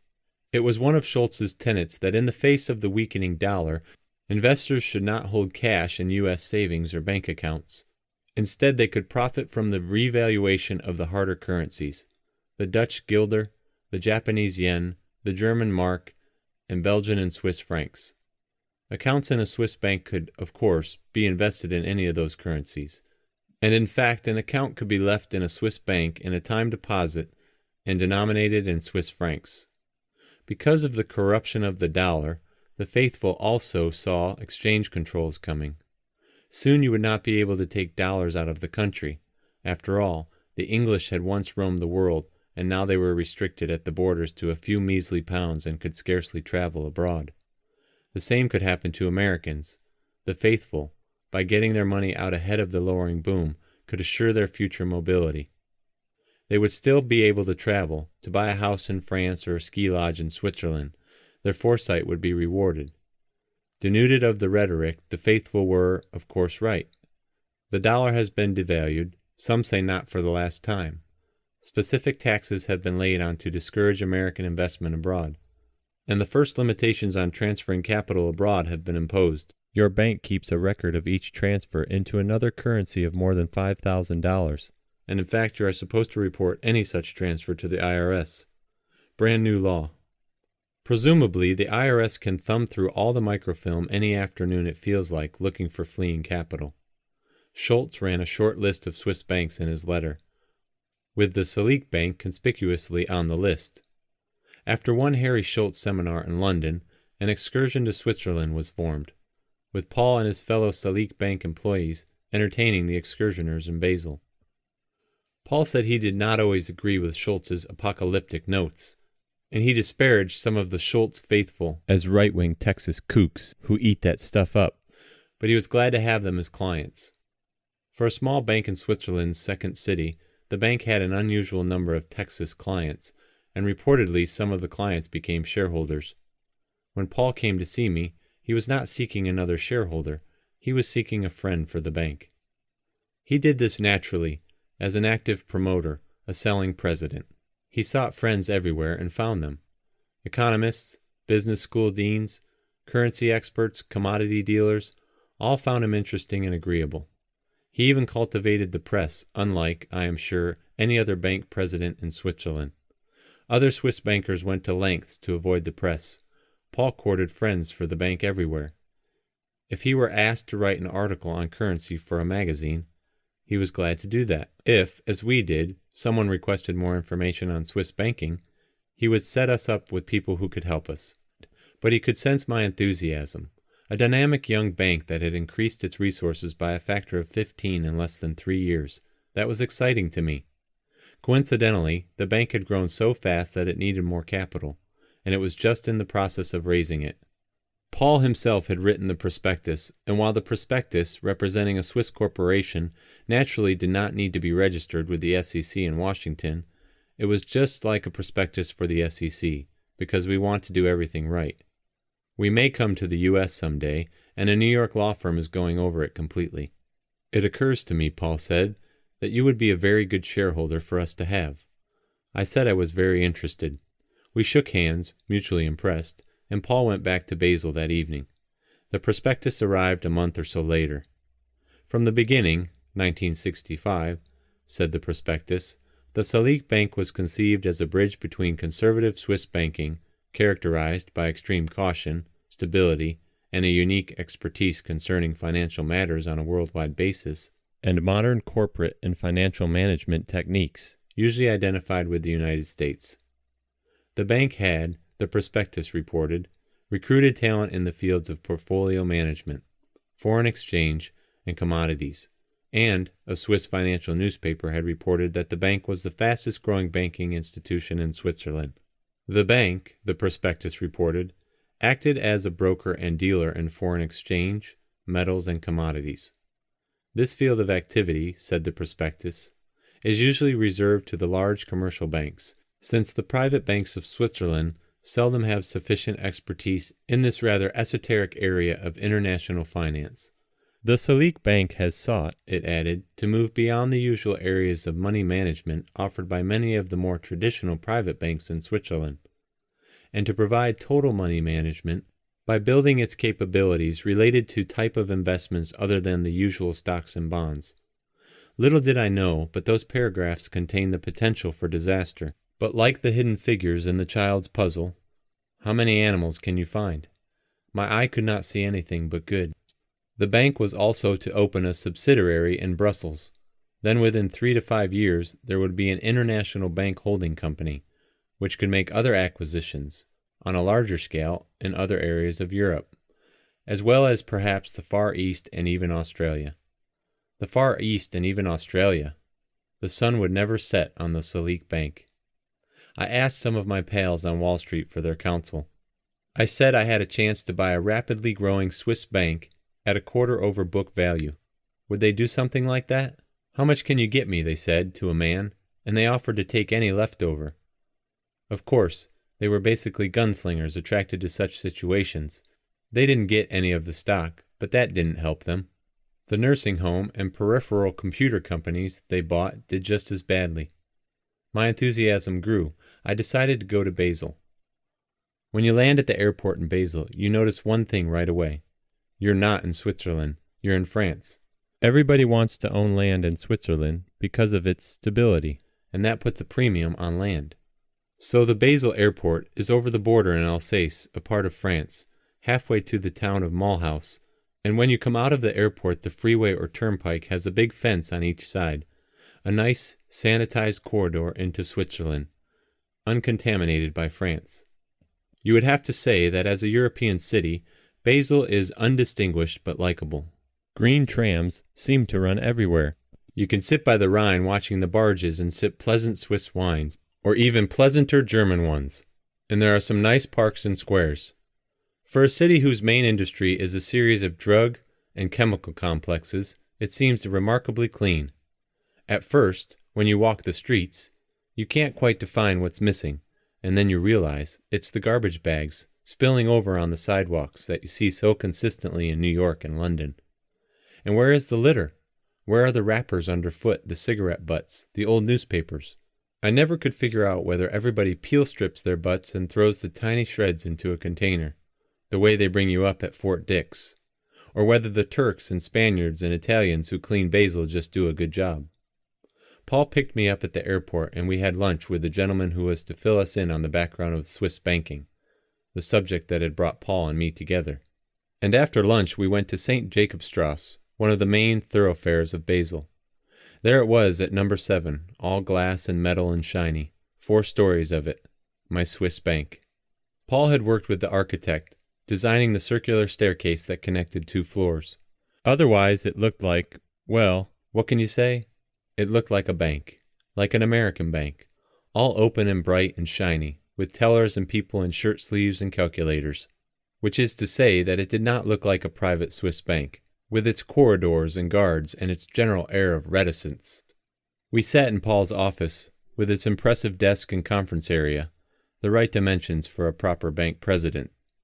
And I met a variety of people. Now I can only remember one of them, and that is perhaps because I met him a number of times later. Louis Thole, a pleasant, blond Dutchman in his 30s, scion of an Amsterdam banking family, who was going to handle the bank's portfolio management activities. "The Deutsche Mark looks a bit stronger," said one of our staff.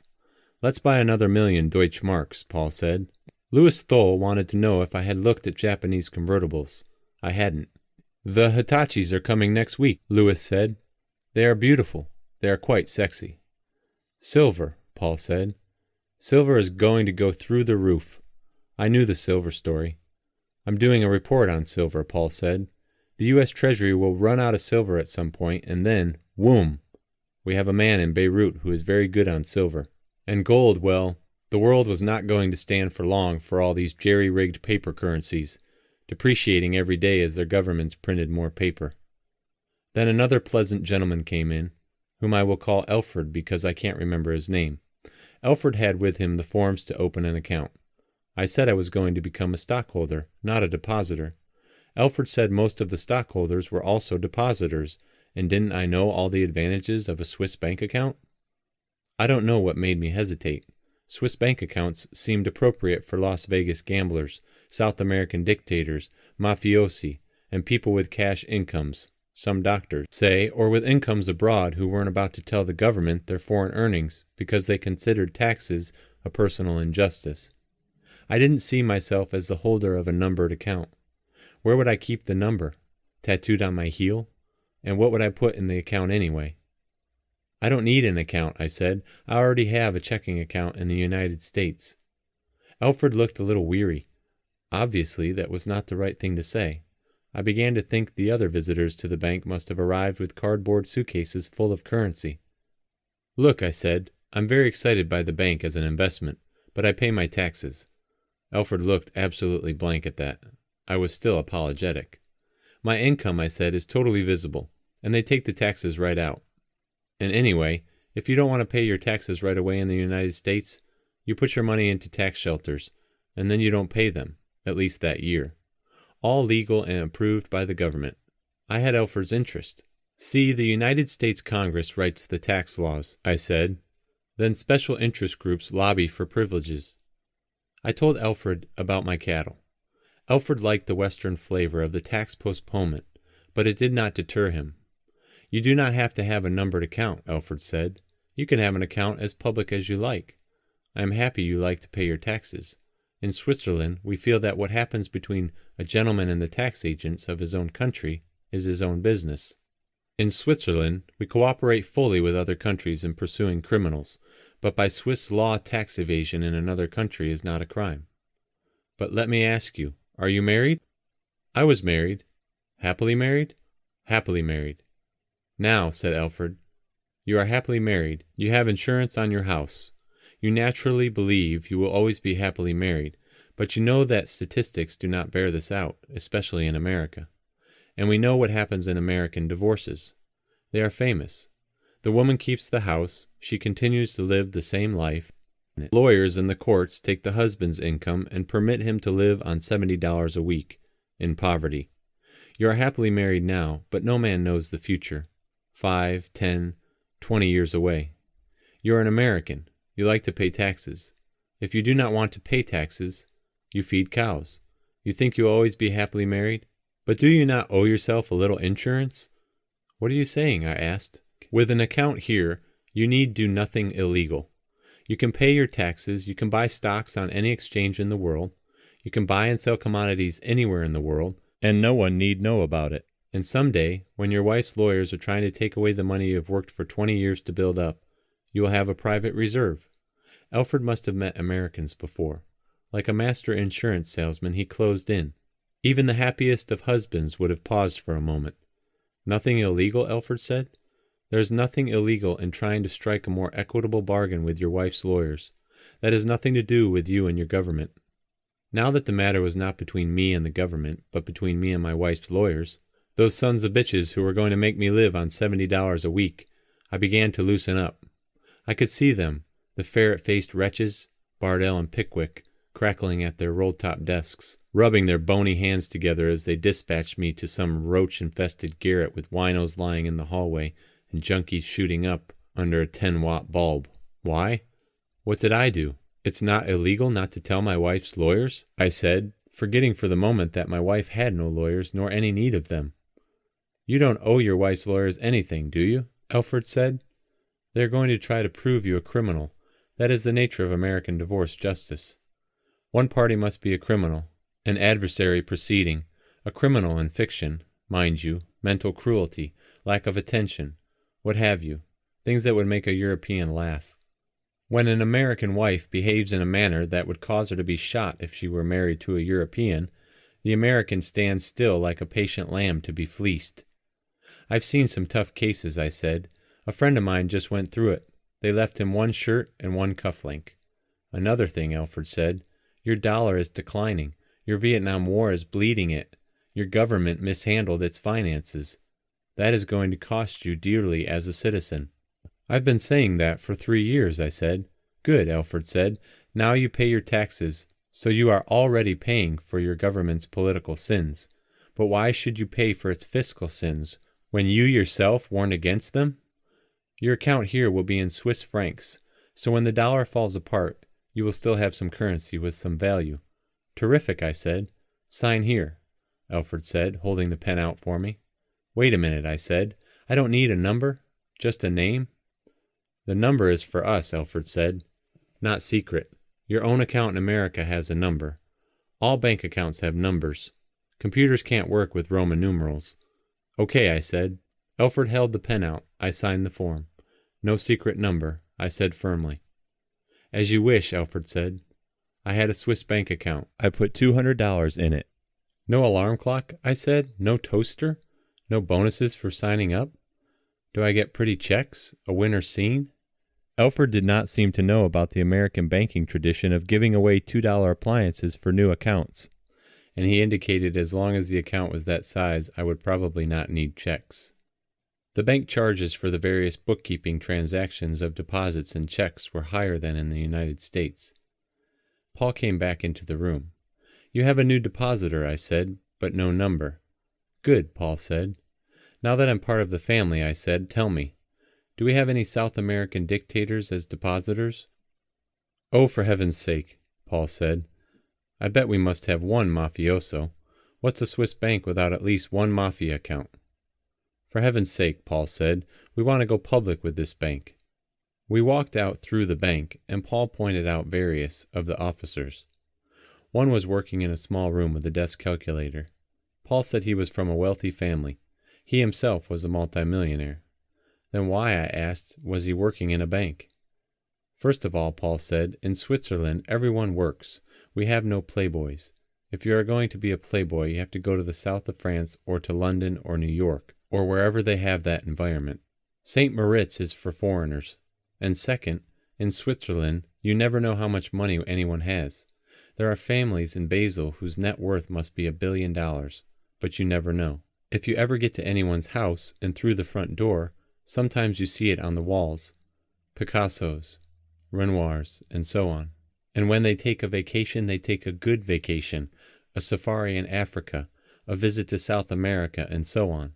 But you must leave Basel to spend the money. The houses are solid and square, not ostentatious. In Switzerland, it is not only the money you have that is important, it is the money you get. On the way to his house, Paul drove up to the cathedral, and we stood in back of it, overlooking the Rhine. We walked around among the gabled houses of old Basel, some of them built in the 14th and 15th centuries. Basel's skills came from the Catholic persecutions, Paul said. The Protestants who fled here had two skills. One was that, not being Catholics. They could lend money and change currencies, and that grew into banking. The other skill was in dyeing textiles. During the 19th century, the skill of mixing dyes grew naturally into chemicals, and during the 20th century, there was a natural transition from chemicals into drugs, and that is how Basel became one of the great chemical drug complexes of the world. Paul lived in a pleasant American suburban-style house, with a cathedral ceiling and books in 3 languages overflowing the shelves. The house was located in a solid residential section of Basel. The Erdmanns did not live elaborately. They had an Alsatian girl who helped with the 2 daughters. It's nice to have somebody for dinner, Helly Erdmann said. In America you do that all the time. In Switzerland you just don't do that. Visits inside the house are inside the family. You go out to dinner only to see your own relatives. Once a year, Paul said, maybe you will go to someone's house, another banker, let's say. Then it is very stiff, very formal. Dinner jackets. You send flowers to the hostess ahead of time. The conversation is very stiff, too, Helly said. There are no backyard barbecues in Basel that I know of, Paul said. Switzerland is built on privacy. We talked about the plans for the bank. There would be a branch in Zurich and then another in Geneva, and a subsidiary bank in Brussels. Eventually, the bank would sell its stock to the public in Europe and spread its activities far beyond Switzerland. Paul is involved in every detail, Helly said. I can't tell you. He even debated with the architect over where that stairway should go in the bank. The next morning we went back to the bank, and I went over various reports on European issues and European currencies. I also used my new bank to make an investment. The Bank for International Settlements is the international clearinghouse for the central banks of governments. It is through this bank that government currency swaps are engineered. And also through this bank, a government that is going too deeply into deficit in its international accounts is told to shape up. The stock of the bank is held by the member governments, the United States, Germany, France, Japan, Italy, and so on. Every once in a while there seems to be a few stray shares floating around, and so there was this day. For something like $1,100 I bought 1 share. Then the stockholders were the United States, Germany, France, Britain, Japan, Italy, and Adam Smith. I think I had in mind going to a meeting of the stockholders, or having some conversations with them, but I never got around to it. Paul had a present for me. It was a diseased cocoa pod. Someone had brought it to him, and there had been a section on cocoa in my book which Paul liked. We took pictures of each other holding the cocoa pod in front of the Bank for International Settlements. In the light of what was to happen, it was the ultimate in irony. I got on the train for Zurich. Swiss trains were supposed to run with the precision of watches. The train was to leave at 11:59, and I had just had my Swiss watch set. Starting at 11:57, I watched the sweep of the second hand. The train left 10 seconds early. In Zurich I had appointments with several major banks, sometimes peripherally.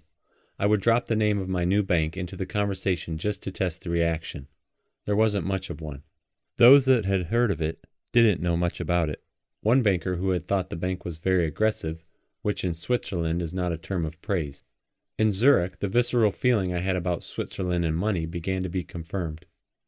Now I do realize that a week spent in banks does not provide a very broad background for generalizing about a country. You could spend a week on the ski slopes and come away with a different feeling, or a week in the chocolate factories, or some time with watchmakers or with the Cuckoo Clock Guild. Nonetheless, there is something about Switzerland and money that makes it Ultima Thule, the country that provides one definitive end to the spectrum. After all, why Swiss banks? Most Western industrialized countries have well-developed banking systems, and a number of countries, Lebanon, the Bahamas, and Uruguay, have imitated the Swiss system of secrecy. Lebanon even used the Swiss banking code as a model. Still, for its size and per capita income, Switzerland leads the world in this profession. Why? It is the Swissness of the Swiss, and it might be interesting to take a moment to see how they got that way. Even though my new bank was not very typically Swiss, it gave me a feeling of confidence against fiscal dangers unknown, a home away from home. By rights, Switzerland ought to be one of the world's losers. The popular image of Switzerland is mountains, and the popular image comes pretty close to being right. Only 7% of Switzerland can be farmed, and the country can't feed itself. Unlike much of Europe, it has no coal, oil, gas, iron ore, or other industrial amenities, and no access to the sea. It had, of course, William Tell, a symbol of pragmatism, technical competence, and an unwillingness to be pushed around. Being mountainous, Switzerland had no large estates, no large convenient political divisions. Each valley community had to survive by itself. That led to a certain amount of hard-headedness. It isn't a Swiss proverb that says if you have an ugly face, learn to sing, but it might as well be. In the late Middle Ages, the small Swiss towns found themselves astride a German Mediterranean trade route, handling sugar, salt, and spices, discounting the gold from Venice and the silver from the Rhineland. According to one author, T.R. Fehrenbach, the Swiss burghers also had little use for medieval Christianity. For the Swiss businessmen already honored hard work, individual effort, and money, and medieval Christianity denigrated all of these things. Gott regiert in Himmel und Gott auf Erde, when a Zurich proverb. Für Gott tanzt sogar du Teufel. God rules in heaven and money on earth. Even the devil dances for gold. John Calvin and Ulrich Zwingli changed the course of Switzerland. Gold was the sober gift of God, and work was holy. Calvinism's ideal was a society which seeks wealth with the sober gravity of men who are conscious at once of disciplining their own characters by patient labor, and of devoting themselves to a service acceptable to God. This is from Tawny's Religion and the Rise of Capitalism. So is what follows. Calvinism is perhaps the first systematic body of religious teaching which can be said to recognize and applaud the economic virtues. No longer was the world of economic motives alien to the life of the spirit. Here is Zwingli, quoted by Weichsmann, quoted by Richard Tawney. Labor is a thing so good and godlike, that makes the body hale and strong and cures the sickness produced by idleness. In the things of this life, the laborer is most like to God. Thus banking became one of the Protestant fine arts, according to Fehrenbach. Zwinglianism did not reconcile Christ and Mammon. Zwingli and his rational spiritual descendants never saw any conflict. The Swiss did not learn to love money. The Swiss respects money, a very different thing. Respecting it, a Swiss pursues, handles, and husbands money as an end in itself, which is utterly different from German materialism with its emphasis on things, or American status-seeking with its drive for power or prestige. Respecting money. The Swiss made its handling not a miserly trait, but more a priestly calling. He erected ritual rooms and bare confessionals, guarded one and gave the other secrecy. For 400 years, the Swiss stuck close to the proverb, money rules on earth. No political passions, no religious crusades. When the Swiss went to fight a war, it was somebody else's war. Something like 2 million Swiss soldiers left Switzerland to fight all over Europe, but always for money. The Swiss mercenary became a factor in the military history of the world. Hard-headedness, pragmatism, and a distrust of new ideas. If the Swiss had had General Motors, they would have erected a statue to Charlie Wilson for saying that what was good for General Motors was good for the country. Feudalism and Catholic Christianity weren't good for business. Nor was despotism, anarchy, nationalism, a strong central government, socialism, Marxism, and even female suffrage. All of those winds have swept over the mountains without effect. Only recently did the ladies get the vote. But Switzerland is still a male chauvinist pig country. If community property is involved, any husband can request information on his wife from a bank. But no wife, for any reason, can get such information on her husband without his consent. Non-Swiss seem to have been affected most by two factors in the Swiss banking code. One is the Swiss attitude toward taxation. In the Zwinglian Protestant society, honesty was not only the best policy, but work and the reward of work were holy. There was no strong central government, only a confederation of states. So by any world standard, national taxes are not particularly high. Therefore, you get what you pay for, and you pay your taxes. Taxes are a part of duty, and duty is a part of life. In the 1300s, the Austrian Habsburgs had made life tough for William Tell, and sent the nasty agent Gessler, still booed in schools. Swiss society is structured to leave the individual Swiss alone. No Swiss government has ever made the evasion of taxes a crime. Americans shook off the stamp tax and the tea tax imposed by the crown and went on, independently, to taxes of their own. The Swiss, having gotten rid of the Habsburgs, saw no need to complicate life further. That lesson was learned. Most governments in the world today cooperate with each other in apprehending criminals, but only if they agree on the crime, or on what is a crime. A crime in Soviet Russia or in Mao's China might not be a crime in the United States. A tax matter in Switzerland is an administrative detail between the state, that is, the canton, and the citizen, not a crime. But if you rob a bank and send the money to a Swiss bank, the Swiss government is delighted to cooperate, take the lid off the bank account, check the serial numbers, and help send you to jail. Everybody agrees that bank robbery is a crime. In the early 60s, there was a scandal concerning a Texas promoter called Billy Sol Estes and a lot of missing assets. Some people thought that maybe some of the assets had worked their way into Swiss banks. But the U.S. government had slapped a tax lien on Billy Sol's assets, making the affair a tax matter. So as far as the Swiss were concerned, that was the end of it. The other factor in the Swiss banking code that has endeared Swiss banks to foreigners is secrecy. But secrecy is nothing new to banks. In fact, the lack of secrecy is something relatively new, a part of contemporary nationalism. Roman banking law, Germanic civil law, and the laws of the northern Italian states, where banking flourished during the late Middle Ages, all contain secrecy provisions. Europeans are still a little startled by the way an American department store, or worse, the American government, can call up your bank and find out your fiscal habits. Until the 1930s, a Swiss bank account was properly secret, but it was up to the Swiss banker to preserve the secrecy. As Germans, particularly German Jews, began to send their money out of Germany under Hitler, Gestapo agents tried to follow the money. Some of them simply bribed or cajoled the employees of Swiss banks, but others came up with a more ingenious device. They tried depositing money in Swiss banks in the names of various wealthy Germans. The Swiss bank that accepted the Gestapo agent's ruse as a courier and accepted the deposit confirmed the fact that there was a bank account. And the unlucky German was whisked to a concentration camp, from which he asked the Swiss bank to send his money back to Germany, and then was tortured and executed. Much of the money that left Germany was never recovered and is still in the Swiss banks. And by now it belongs to the banks themselves, since under Swiss law, if no one has claimed the deposit after 20 years, it is cheats to the bank.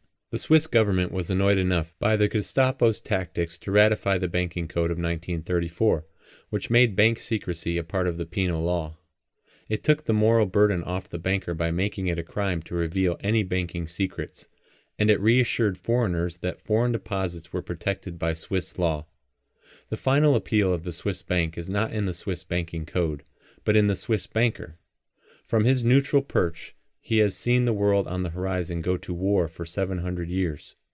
Castles are sacked in war, chieftains are scattered far, kings are deposed, governments fall, currencies become worthless, families break apart, wives leave husbands, husbands leave wives, children turn on their parents, mobs swirl in the streets, all like one of the Bruegels in the Swiss museums.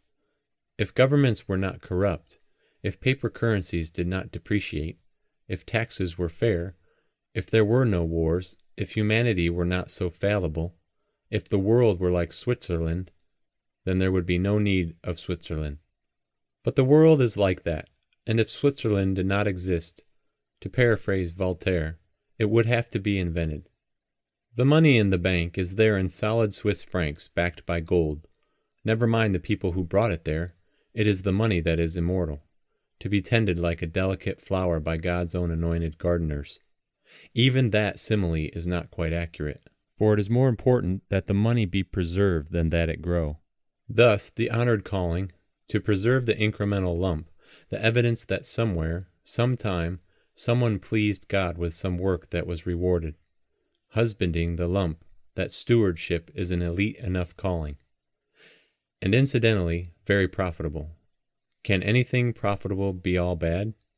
I have had some time to think about the policing effects of the Protestant ethic since my Swiss adventure.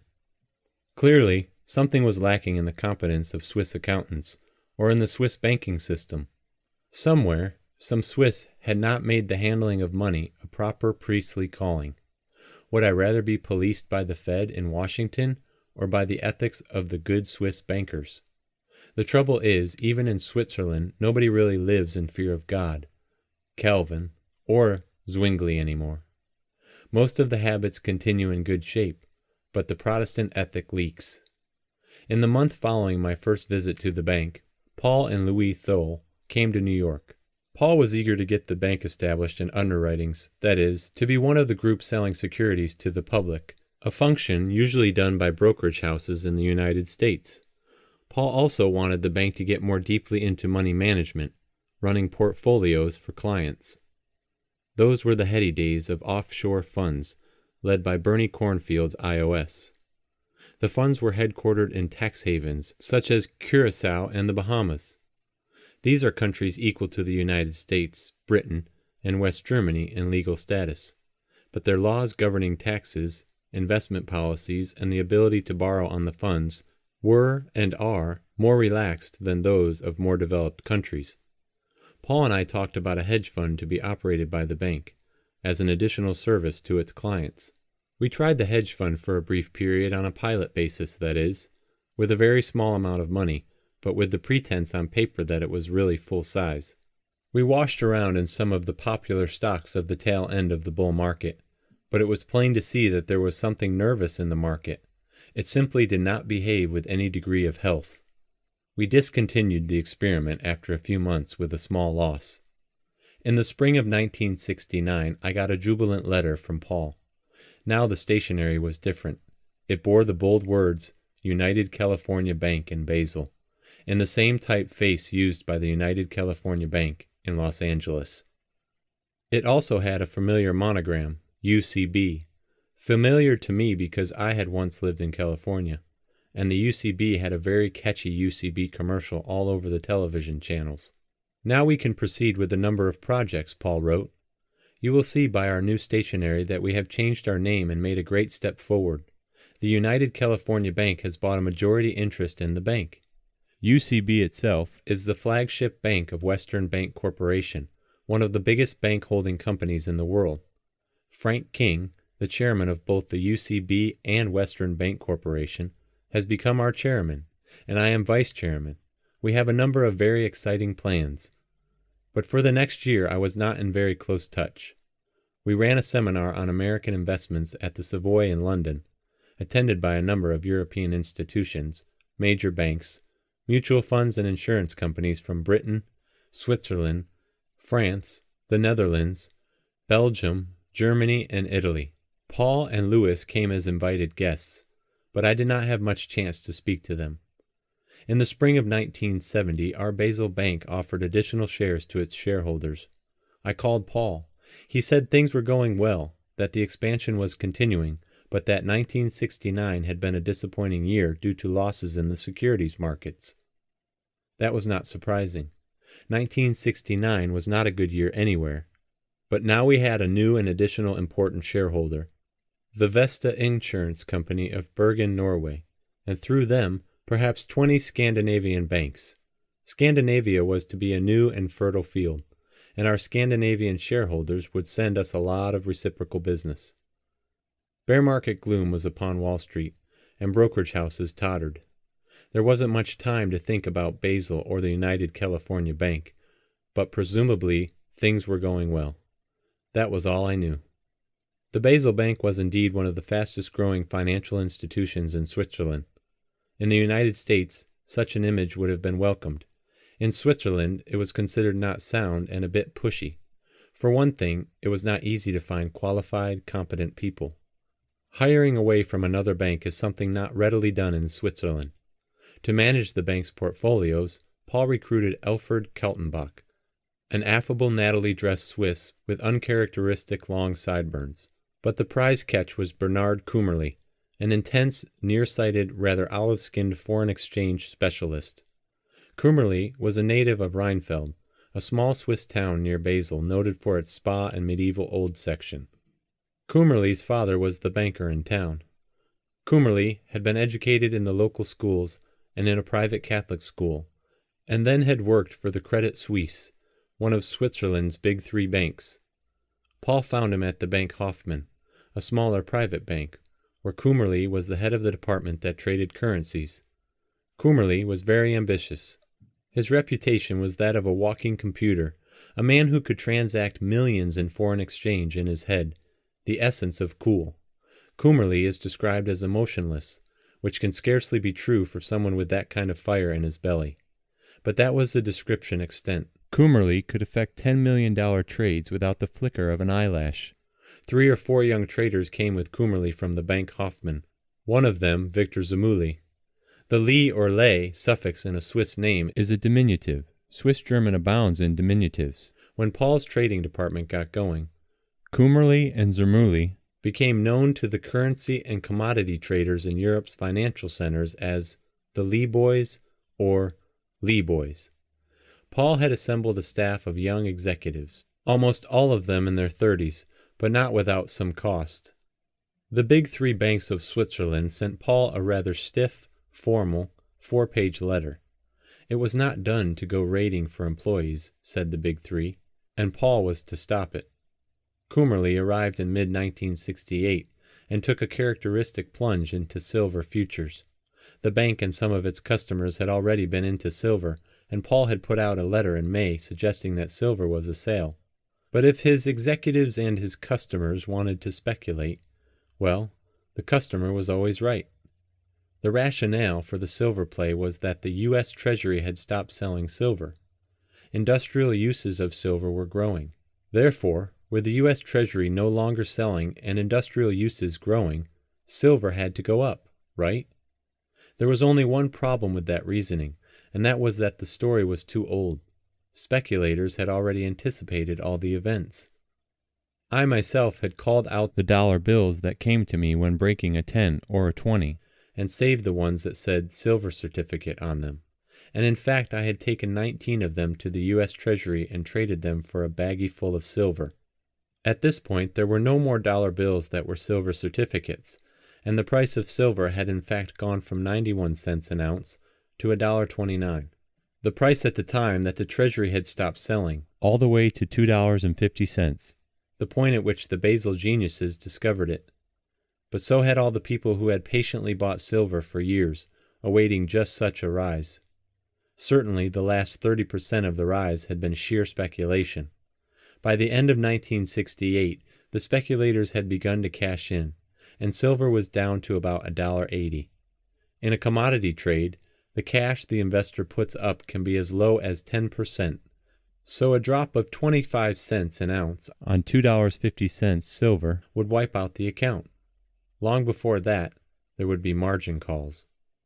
By June of 1969, silver had dropped further to less than $1.60, but the bank had recouped some of the losses by quick trades on both sides.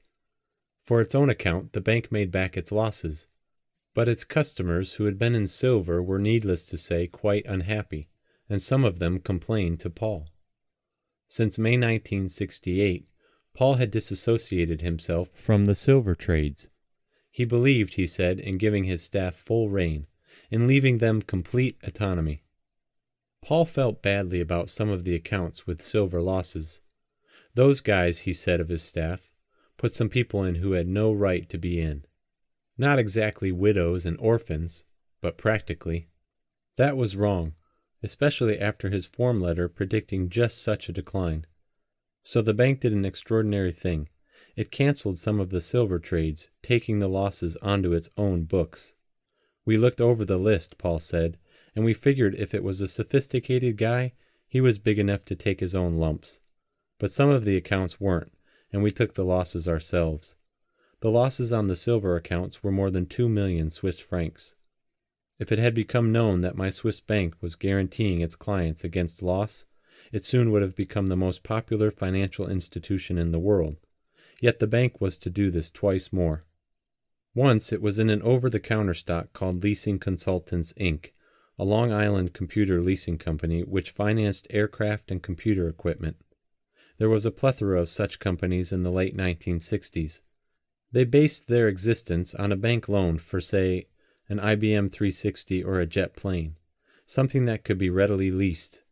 Then they sold the management of the company to the public. By the time Alfred Kaltenbach had found this company, it was already late in the game. Liasco, Data Processing, Financial General, and Levin Townsend were on their way to Mr. Babson's booby list.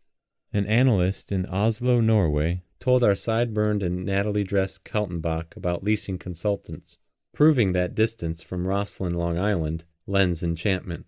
For the bank's account, Kaltenbach bought letter stock, which was restricted and which the bank could not sell for a number of years, at prices around $12 and $13 a share.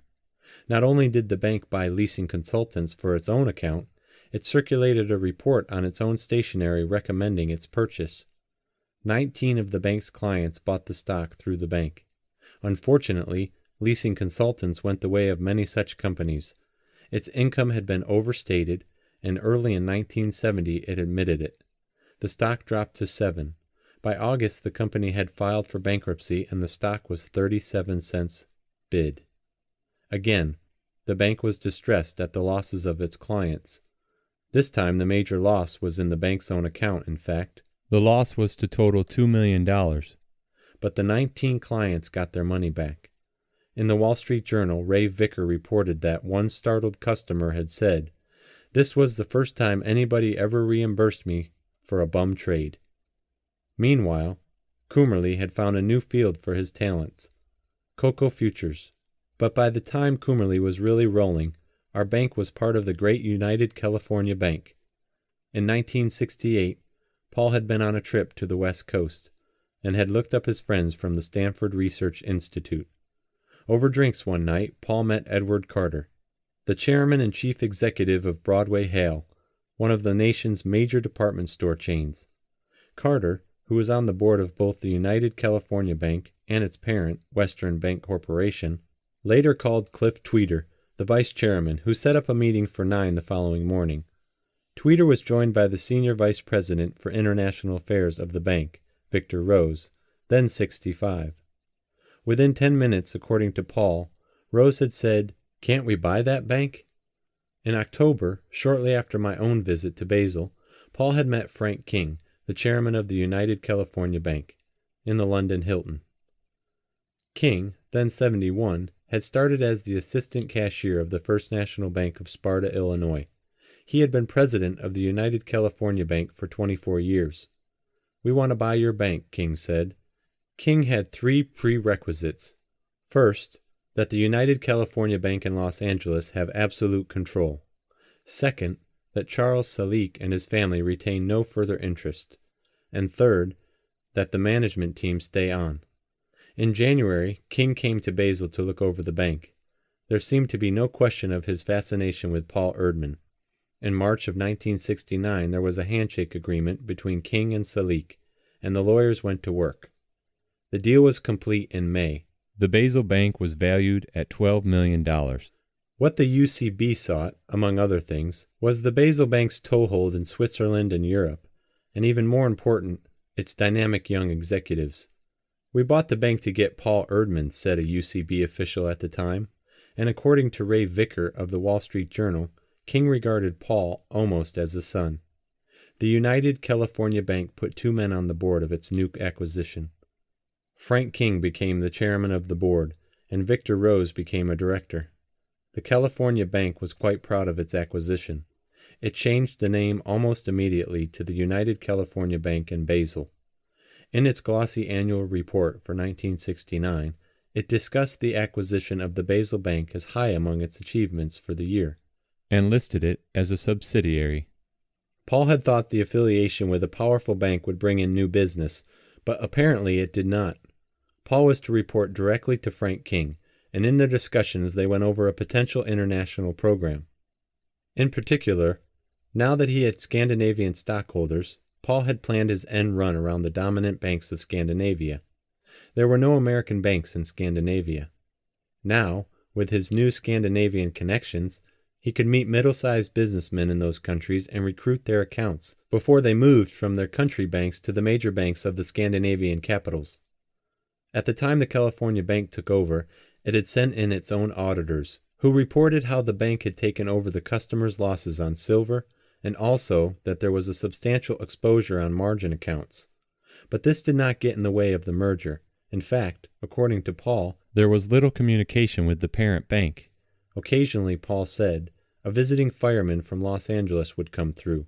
He would ask where the good restaurants were, and whether we would get him a reservation at the 2- and 3-star places over the border in France. There was no general plan, and no external budget. And only slowly did the Basel Bank come on stream into the California Bank's reporting system. Meanwhile, Bernard Kummerly was on his way to buying half the cocoa in the world. Even to this day, I find the incident which brought down the bank totally and personally incredible.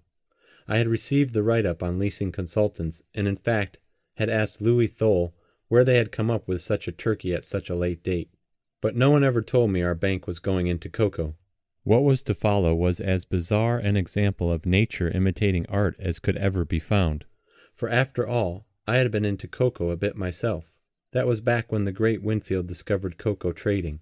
Occasionally, in those more leisured days, I would sit with him lazily watching stocks move, like 2 sheriffs in a rowboat watching the catfish in the Tennessee River. There was a lull in the market, and everybody was fatigued from some slide or other, and somehow the great Winfield had figured that the world was about to run out of cocoa. And my boy, I remember him saying, "When the world is just about out of something, the price goes up. The cocoa exchange is unregulated. A 3-cent rise in cocoa doubles your money. It's going to be wild.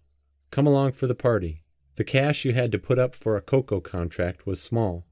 Why was the world about to run out of cocoa? Well, the African states that produce cocoa were having political troubles, and there was supposed to be an outbreak of black pod, a dreaded cocoa disease. The farmers had been leaving the farms and hadn't sprayed the plants, so I bought some cocoa contracts and began to root for everything that would bring about a worldwide shortage of cocoa. Was there an unconfirmed report of black pod in the far interior of Ghana? We cheered. Was Nigeria breaking up into civil war? That was good for cocoa prices.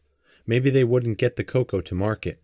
Cocoa was selling for 25 cents a pound, and all we needed was the farmers leaving the farms, riots, chaos, no spray for the cocoa, and some torrential rains to encourage the black pod, and cocoa would be at 60 cents, and we would all be rich.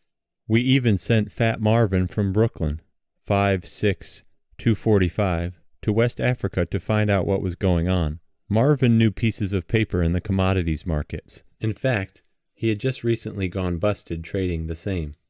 I had gone to Abercrombie with Marvin while he outfitted himself in a safari suit and tried on an elephant gun, because you never knew what you would need in Africa.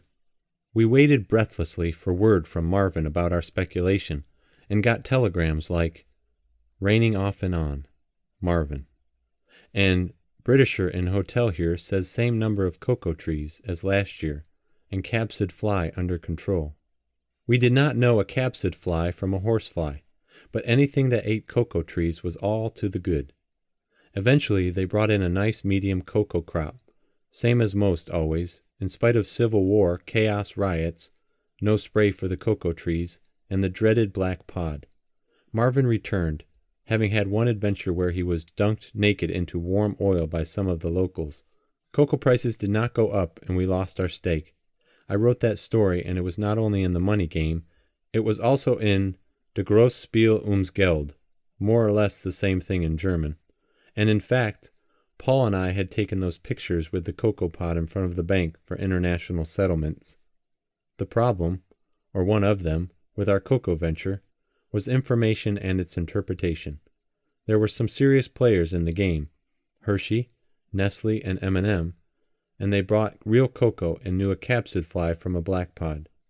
And I have to assume they knew more than we did, because they are still in business. So I wrote that the next time the feeling came over one that there was money to be made in commodities, one should go to a nice beach and lie down until the feeling went away. But Bernard Kummerly hadn't read that cautionary tale.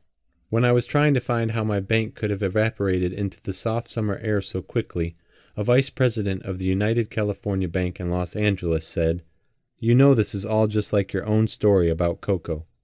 It was, and in spades. Unfortunately, I do not have all the pieces, because they take their time about trials in Switzerland. And Kummerly was still in the Basel jail, and the authorities there showed absolutely no interest in letting me swap yarns with him. For Kummerly followed the trail of Fat Marvin, at a distance of a couple of years, even though the admonitory and avuncular lessons were already in print. Paul had not changed his policy of letting his staff have free rein, even after the stubbed toes in silver. Everybody makes mistakes, he said. Our bank had already dabbled in cocoa for the accounts of some of its customers. A few contracts, nothing more, Paul said. And in the noble tradition of our bank, when the market went against the clients, the bank, of course, took over the losses. Small stuff, only $100,000 or so, Paul said. I thought we only had a few contracts. All that, according to Paul, had been audited by the United California Bank's own auditors when the Los Angeles Bank bought the majority interest. The bank, of course, was eager to have a coup. It had a reputation for brilliance and aggressiveness, and Paul's own style was the kendo stroke. The mistakes in silver and the securities market needed to be made up. Somebody must have told Kummerly the world was about to run out of cocoa. With Fat Marvin's trail scarcely cold, Kummerly took off for Ghana to become an expert.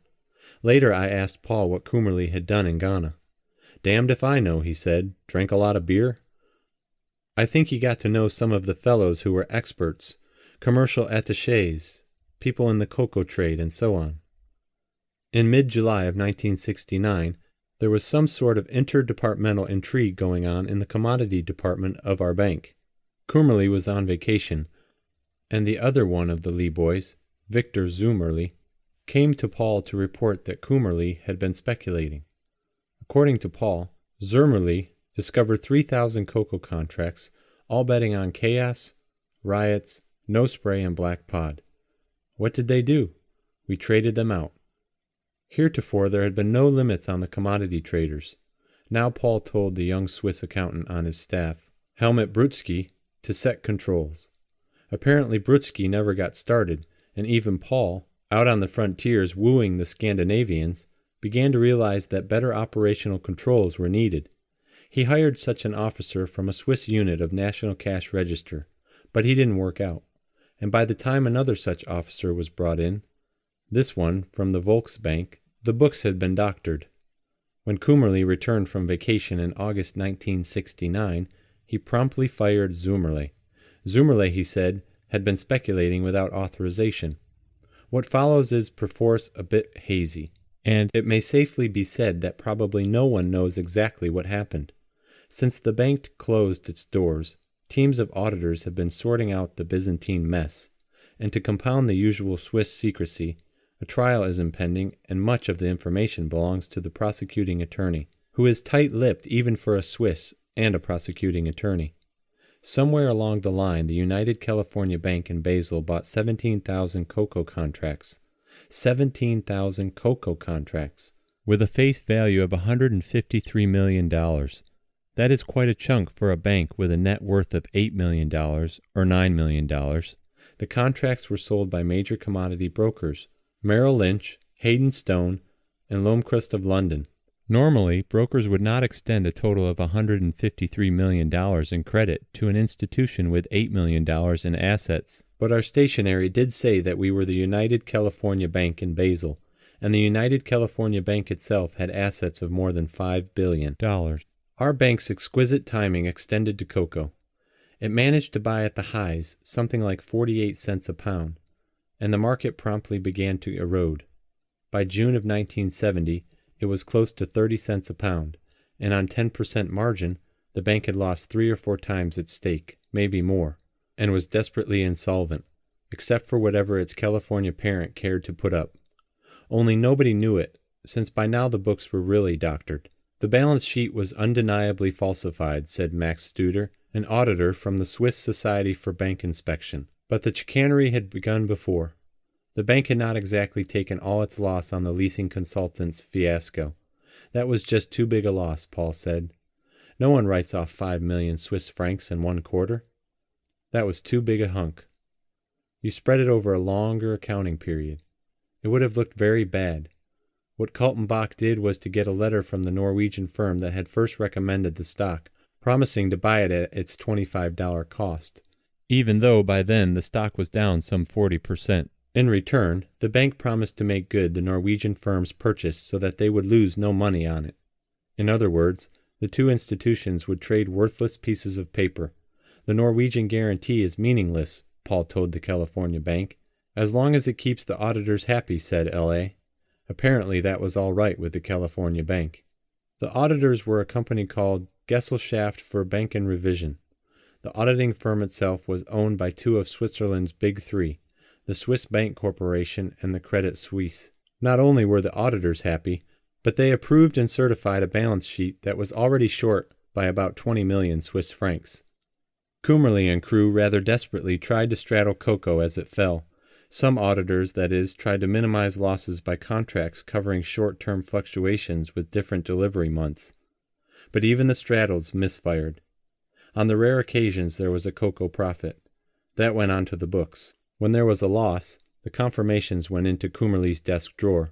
Later, in fact, the day after Paul got out on bail, I asked him how, in an age of computers and organized record-keeping, all this had been possible. One mistake, he said, was that the commodity department ran from under the same roof as the foreign exchange trading and the money desk, where interbank deposits were made and accepted in a multiplicity of currencies. The big 3 banks controlled the foreign exchange market, Paul said. We were very aggressive. We had built up until we were 5th in Switzerland, and we were turning over 5 billion Swiss francs a day in exchange. The bank's own positions in currencies, forward and spot, added up to more than $2 billion. When you have that much out, nobody cares much about a few $1 million. The brokers who sold the UCB cocoa contracts were paid out of the foreign exchange department. The California Bank had spot-checked its bumptious subsidiary and suggested that maybe a position of $2 billion in foreign exchange was a bit much for a bank that size. It suggested that perhaps only $1 billion in foreign exchange be held. Paul and I sat there on an apartment terrace in Basel discussing this just as if we were management consultants, analyzing the process. Say, I said, you remember the thing I wrote about cocoa? Sure, Paul said, that was good. You remember you gave me a diseased cocoa pod as a present when I first came to Basel? Sure. You remember what it said at the end of the story? That there are serious pros in cocoa, Hershey and Nestle and like that? When you are tempted to speculate in cocoa, lie down until the feeling goes away. Paul shrugged. These fellows said they knew what they were doing. How about Kummerly? Did he read that story? No, it wasn't out as Das große Spiel Umsgeld yet. And Kummerly didn't read English. For the first time I lost my temper. He bought the cocoa in English, didn't he? I said. There was an awkward silence and the cordiality dropped away. He bought the cocoa in English. Paul shrugged again. I'm sure he never read the story. We went back to discussing the decline and fall. How could it happen, I asked. in a modern 20th century Swiss bank that so much money could disappear unchecked simply by putting the losses into a desk drawer? After all, this was not a robbery, not an embezzlement, and as far as was known, no money actually went in anyone's pocket. We should not have combined the commodity money market and foreign exchange departments, Paul said again. That made it too easy to cover by simply listing a time deposit from another bank. And if a department gives an order, the confirmation should go somewhere else, to be double-checked. Every position in the balance sheet should be verified, and it wasn't. Shouldn't the outside auditor come in and check, at least once or twice a year? They should, but Swiss auditing firms only care that the numbers you give them match up, not that there is anything behind the numbers. There's one more thing. What's that? The chief executive of a bank should know the operations side of a bank. All the procedures, the accounting processes, and so on. I thought I had people covering that, but I didn't, and I certainly didn't do the job myself. I wanted to know what Coomerly's motivations were. I could see how anyone could bite on the cocoa story. I had myself. After all, in any given year, the world can run out of cocoa, although it has never happened yet. But from there to putting the losses into a desk drawer, and thence to busting a bank, is quite a step. I think at first he wanted to impress his own traders. He had a big ego, a reputation for being very smart. When the losses were $1 million or $2 million, he just couldn't admit it. He was like a man at a roulette table, doubling up and doubling up again, waiting for the final double up that would break him even. Finally, I don't know. Maybe he saw the handwriting on the wall and decided as long as he was going to get nabbed at some point, he would put something away for the day he got out of jail. I don't know. To do that, he would have had to have confederates somewhere else, someone working in one of the commodity houses. One day in the summer of 1970, Paul was preparing to go on vacation. At that point, he had condoned the jiggle of leasing consultants and knew that there was speculation going on in commodities, but the depth of the trouble lay ahead. He stopped by the office of the bank's chief accountant, who said he had a question. It was a small piece of pink paper with a debit of 25 million Swiss francs. The accountant said it must be a mistake. Paul hadn't a clue. I knew something was wrong, Paul said. I knew I should stay and sort it out, but the family hadn't had a vacation in a long time. One of the items